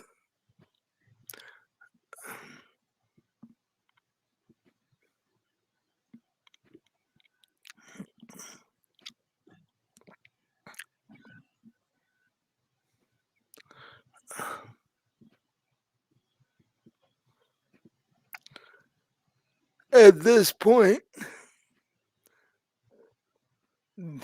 whatever the thing is behind you is like,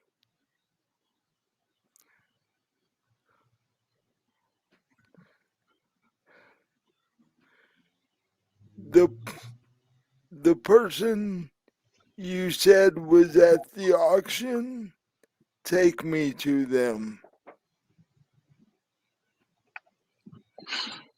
I don't know where they live. However, they're at least related to the police. Yeah, because Cora, didn't you tell him that you were like, your dad was a cop or whatever? I Or, probably at some point. so, and then you remember that you talked to the detective right before Cora walked in the door. So, while you're still in some bit of shock, uh, after what just happened, um,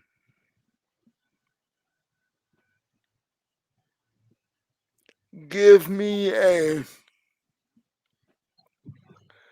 intelligence roll to see if you can piece it all together. 55 out of 80. There you go. You put max in your intelligence, did you?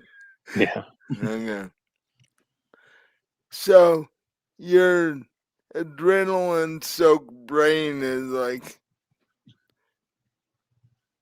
Cora said she was related to cops.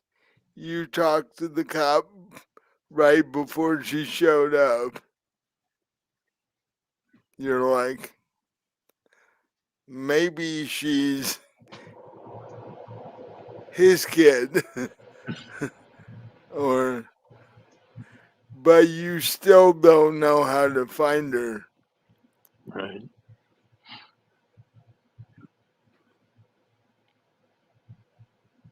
So you're, so how do you want to handle this? The police station probably has records. Yep. So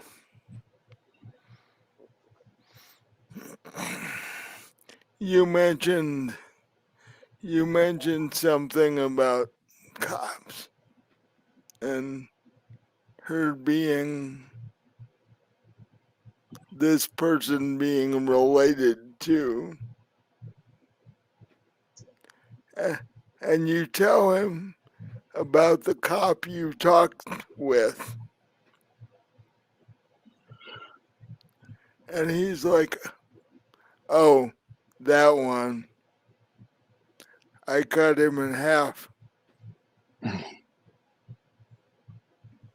he he wouldn't tell me where the book was.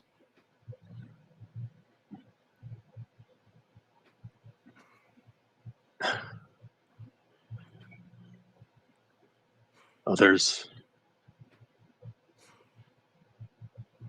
more than one person who bought books, and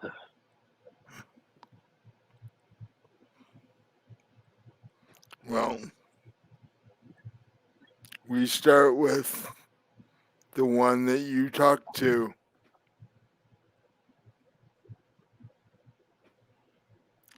If she's not it,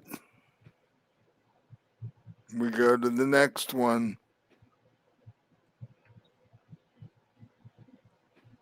I see.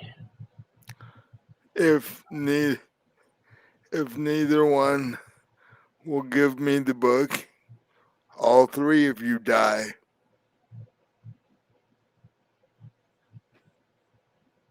I'm sure you can find what you want.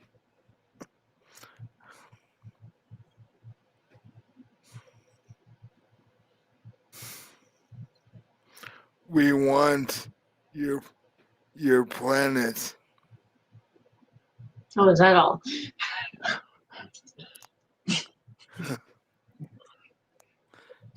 He says, we need the book to find the way to take your planet.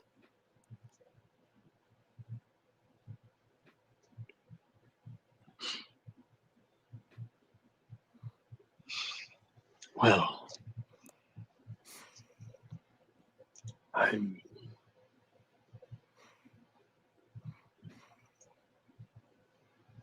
not sure what to tell you.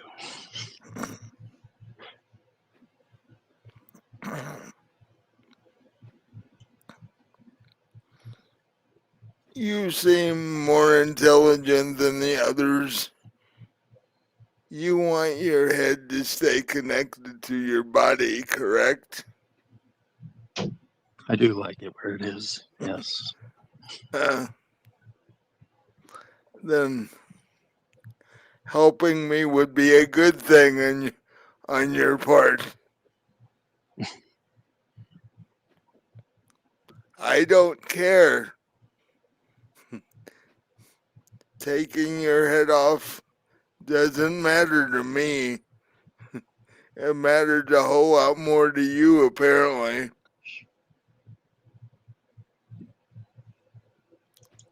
So, what do we do next? To the police station, I suppose. Okay. So, you hop in your car. He hops in the passenger side with his weapon pointed at you. And you drive to the police department.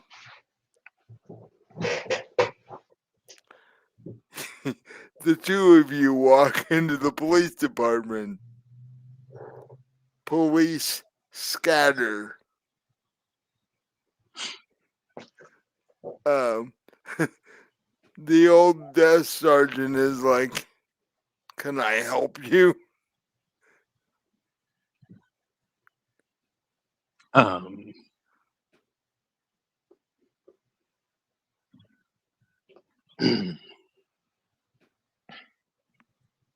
this fine gentleman here is looking for a specific book that was sold at auction. It was very important to him, apparently. And what would that have to do with the police department?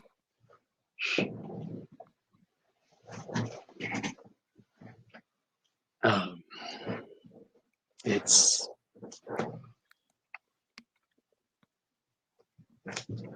I believe someone related to one of the recently deceased bought, um, potentially bought that volume he's looking for. Well, you remember her name. Her name was Cora. Hmm. I believe her So, name was Cora. Yes. and the desk sergeant's like, oh, she was in here earlier arranging for the funeral of her father, or should I say half of her father? And the guy behind you is like, yeah, I did that. And if I don't find this book, I'm going to do a lot more of that.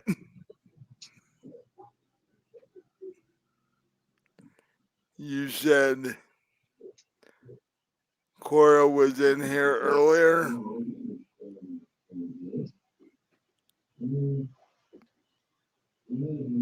And the desk sergeant's like, yeah, we had one of our officers take her home.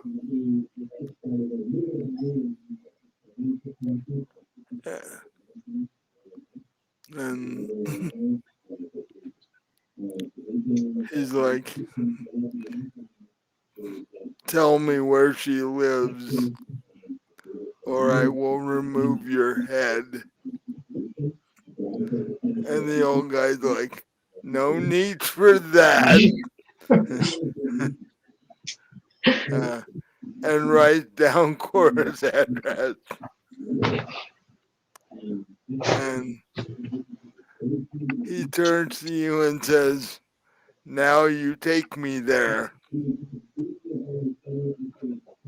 Right. And the two of you walk out of the police department like nothing ever happened.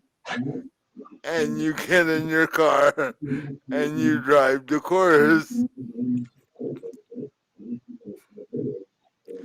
And you get out and you walk up to the door, and Felix knocks on the door.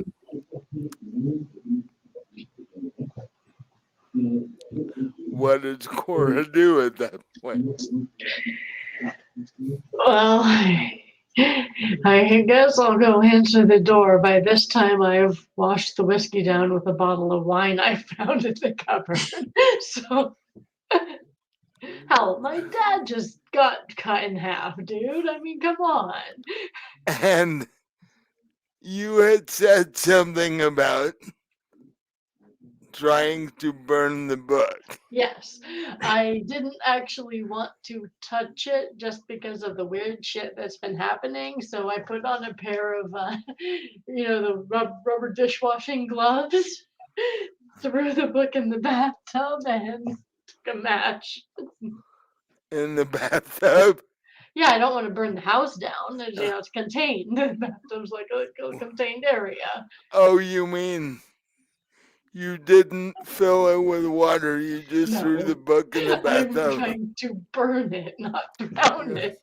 So yeah, I just threw it in the bathtub to keep it fire contained and threw a match on it.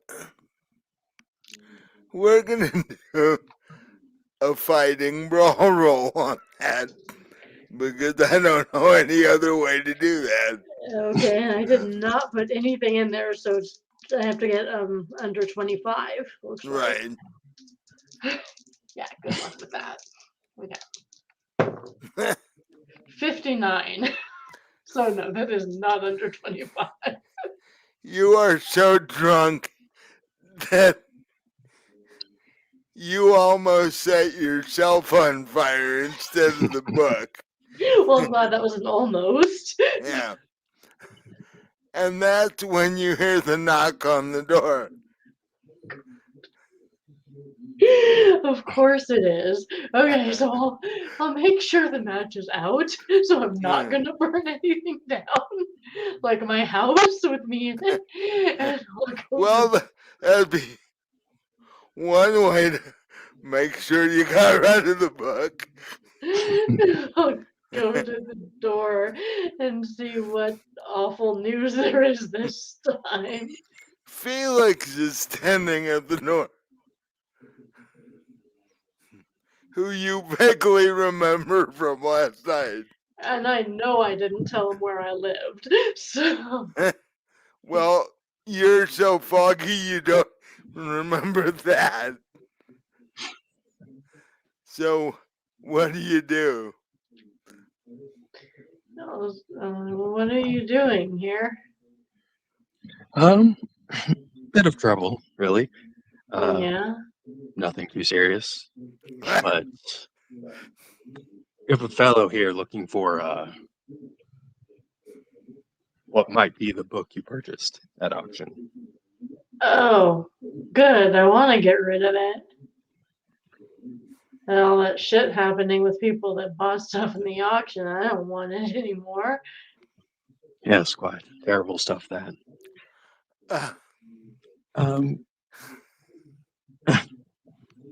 If you could bring the book, perhaps. Sure, you can have it. Give me a dex roll. Me? To see if you can even stand up at this point. 17 out of 50. I'm doing Okay, pretty well on that. you're fine.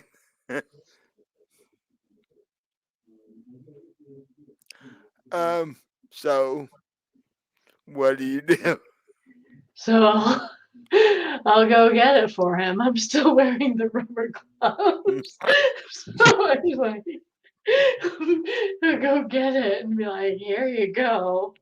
Felix is thinking you've been cleaning the house or something from the rubber gloves and stuff. Um, so you hand Felix the book. Felix, what do you do? Well, I take the book and The, turn to give it to. yeah, your friend there. Yes. He's basically you have a you feel you feel a round thing in the center of your back. He's basically 6 inches behind you. Mm. So so you hand him the book and look and he looks at it for a second and says, "This is the book." Oh, what wonderful news. N- n- now we can come in mass and take your planet.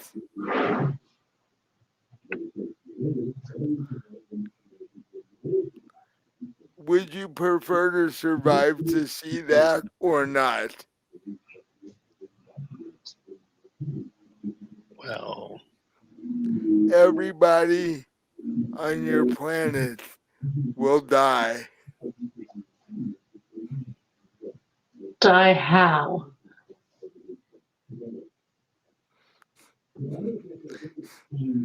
And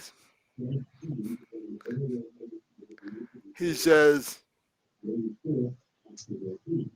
"You're the one whose father I cut in half." So die like that? Maybe. Mostly. Yes. Oh, do I want to see everybody in the planet die like that? Does it hurt?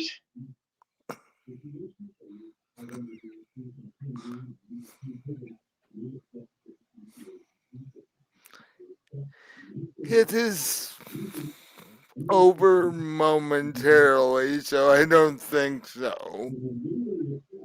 So if I live to see people die like that, then I wouldn't see them suffering, is what you're saying. It would just be quick.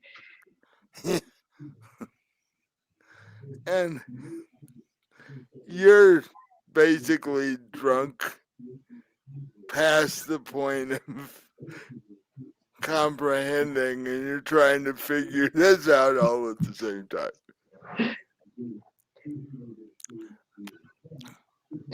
So when you say, do we want to live to see that happen? Does that mean we survive after everybody gets killed, or you're going to kill us too? That Are you giving us the choice of dying now or later, or are you giving us the choice of dying now or not dying? well, I don't have the choice of. I don't have the power to give you the choice of dying later or not dying. If you survive, that's up to the head of our world. What I can do is, uh,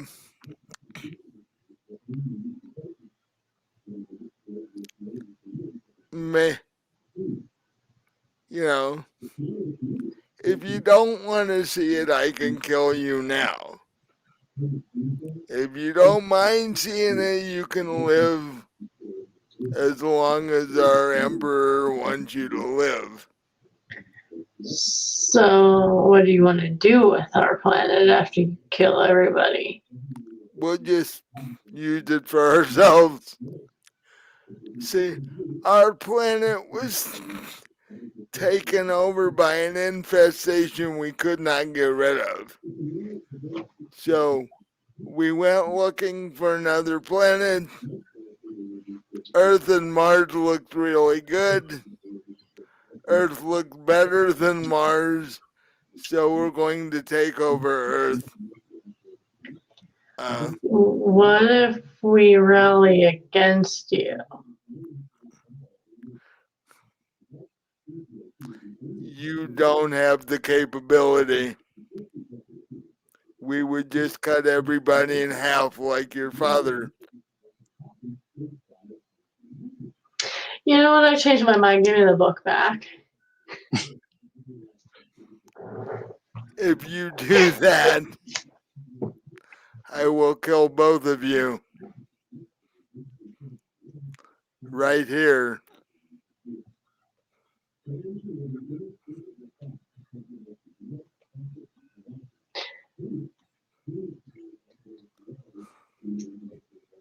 What do you think about all this?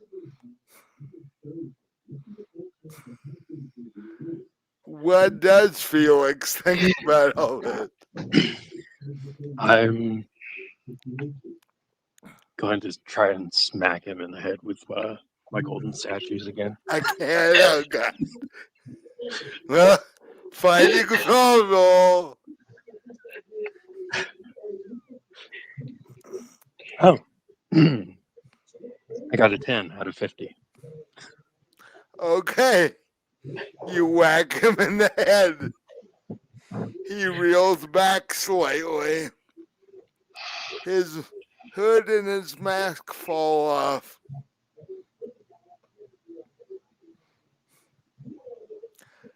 Cora, I need a sanity check.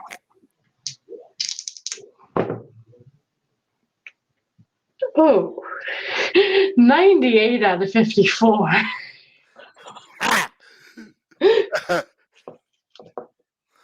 Let me see here.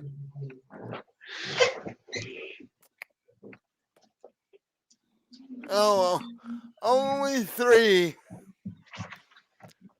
Now give me an intelligence check. Okay. Intelligence. 29 out of 80.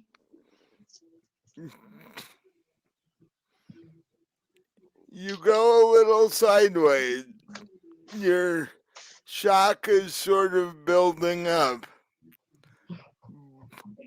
But you understand exactly what you're looking at, which is a hybrid human insect creature. Oh, nice. Those are always pleasant to deal with. And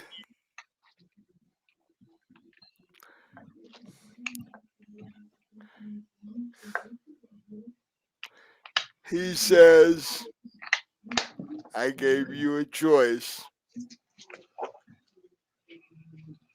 Um,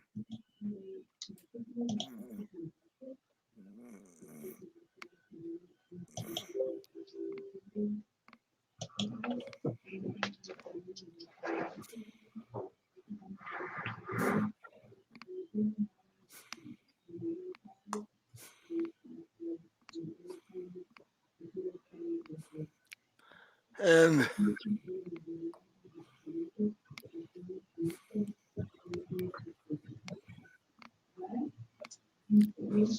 you see, Cora sees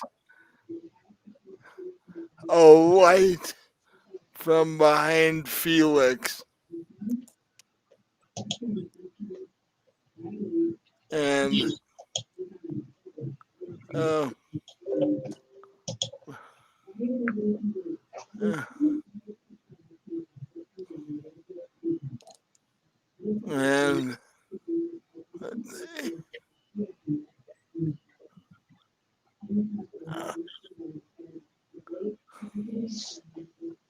And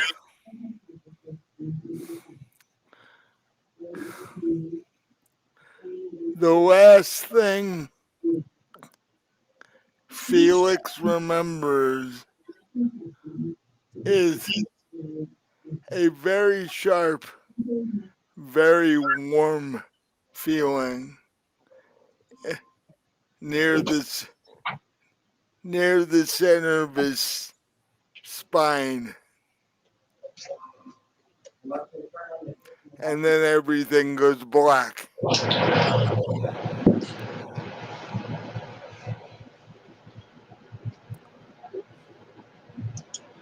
And Felix falls to the floor in your doorway with a large hole in the center of his spine,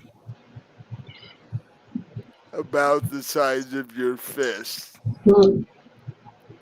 Give me another sanity check, because you just watched somebody die in front of you. 38 out of 51. You're fine with it. He's and this creature once again says, for the last time, give me the book. No, I don't think so. Not knowing what you want to do with it, I think I'm just gonna get rid of it. I told you what we're gonna do with it. Yeah, like I said, knowing what you're gonna do with it, I'm not gonna let you have it. He points the glass tube at you, and it starts to light up. And he says, you choose to die or give me the book. Either way, I get the book. Well, then you're gonna have to take it out of my cold dead hands. I gave you both a choice.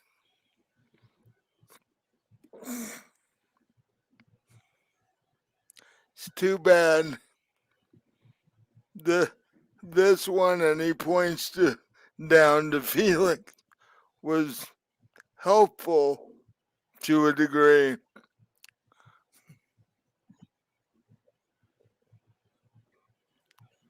And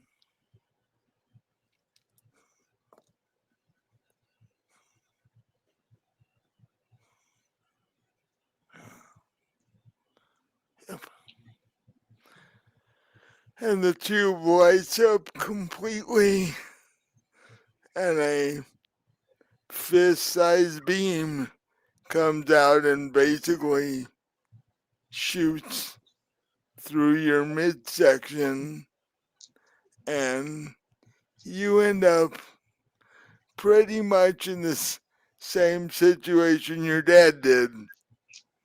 Only this time your bottom half is laying about 5 feet from the top half. And he picks up the book, turns and walks away. And that's where we're gonna end game. I was sort of thinking the two of you might survive there for a minute. But for those of you who watch this later on YouTube or on podcast, I hope you enjoy it. Did the two of you have fun? Yeah. Yeah. Cool. This is Ian's first game on the channel. Hopefully it won't be the last one. But I should have this up in the next 48 hours. Like and subscribe and all that fun stuff. Like everybody on YouTube asks you to do. And um, we'll be back next time with Fallen Dragons if everybody's available to play. It's been about a month since we played because everybody's been busy with various things. And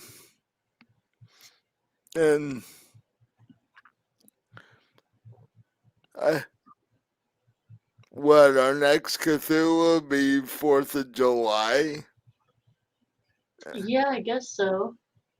Because we don't normally do one for New Year's Eve or Valentine's Day. Right, and New Year's Eve doesn't give you enough time to think one No, up anyway. no, that only gives me a week. Right. So, buy all of Robin's books. The description, the links in the description. You know,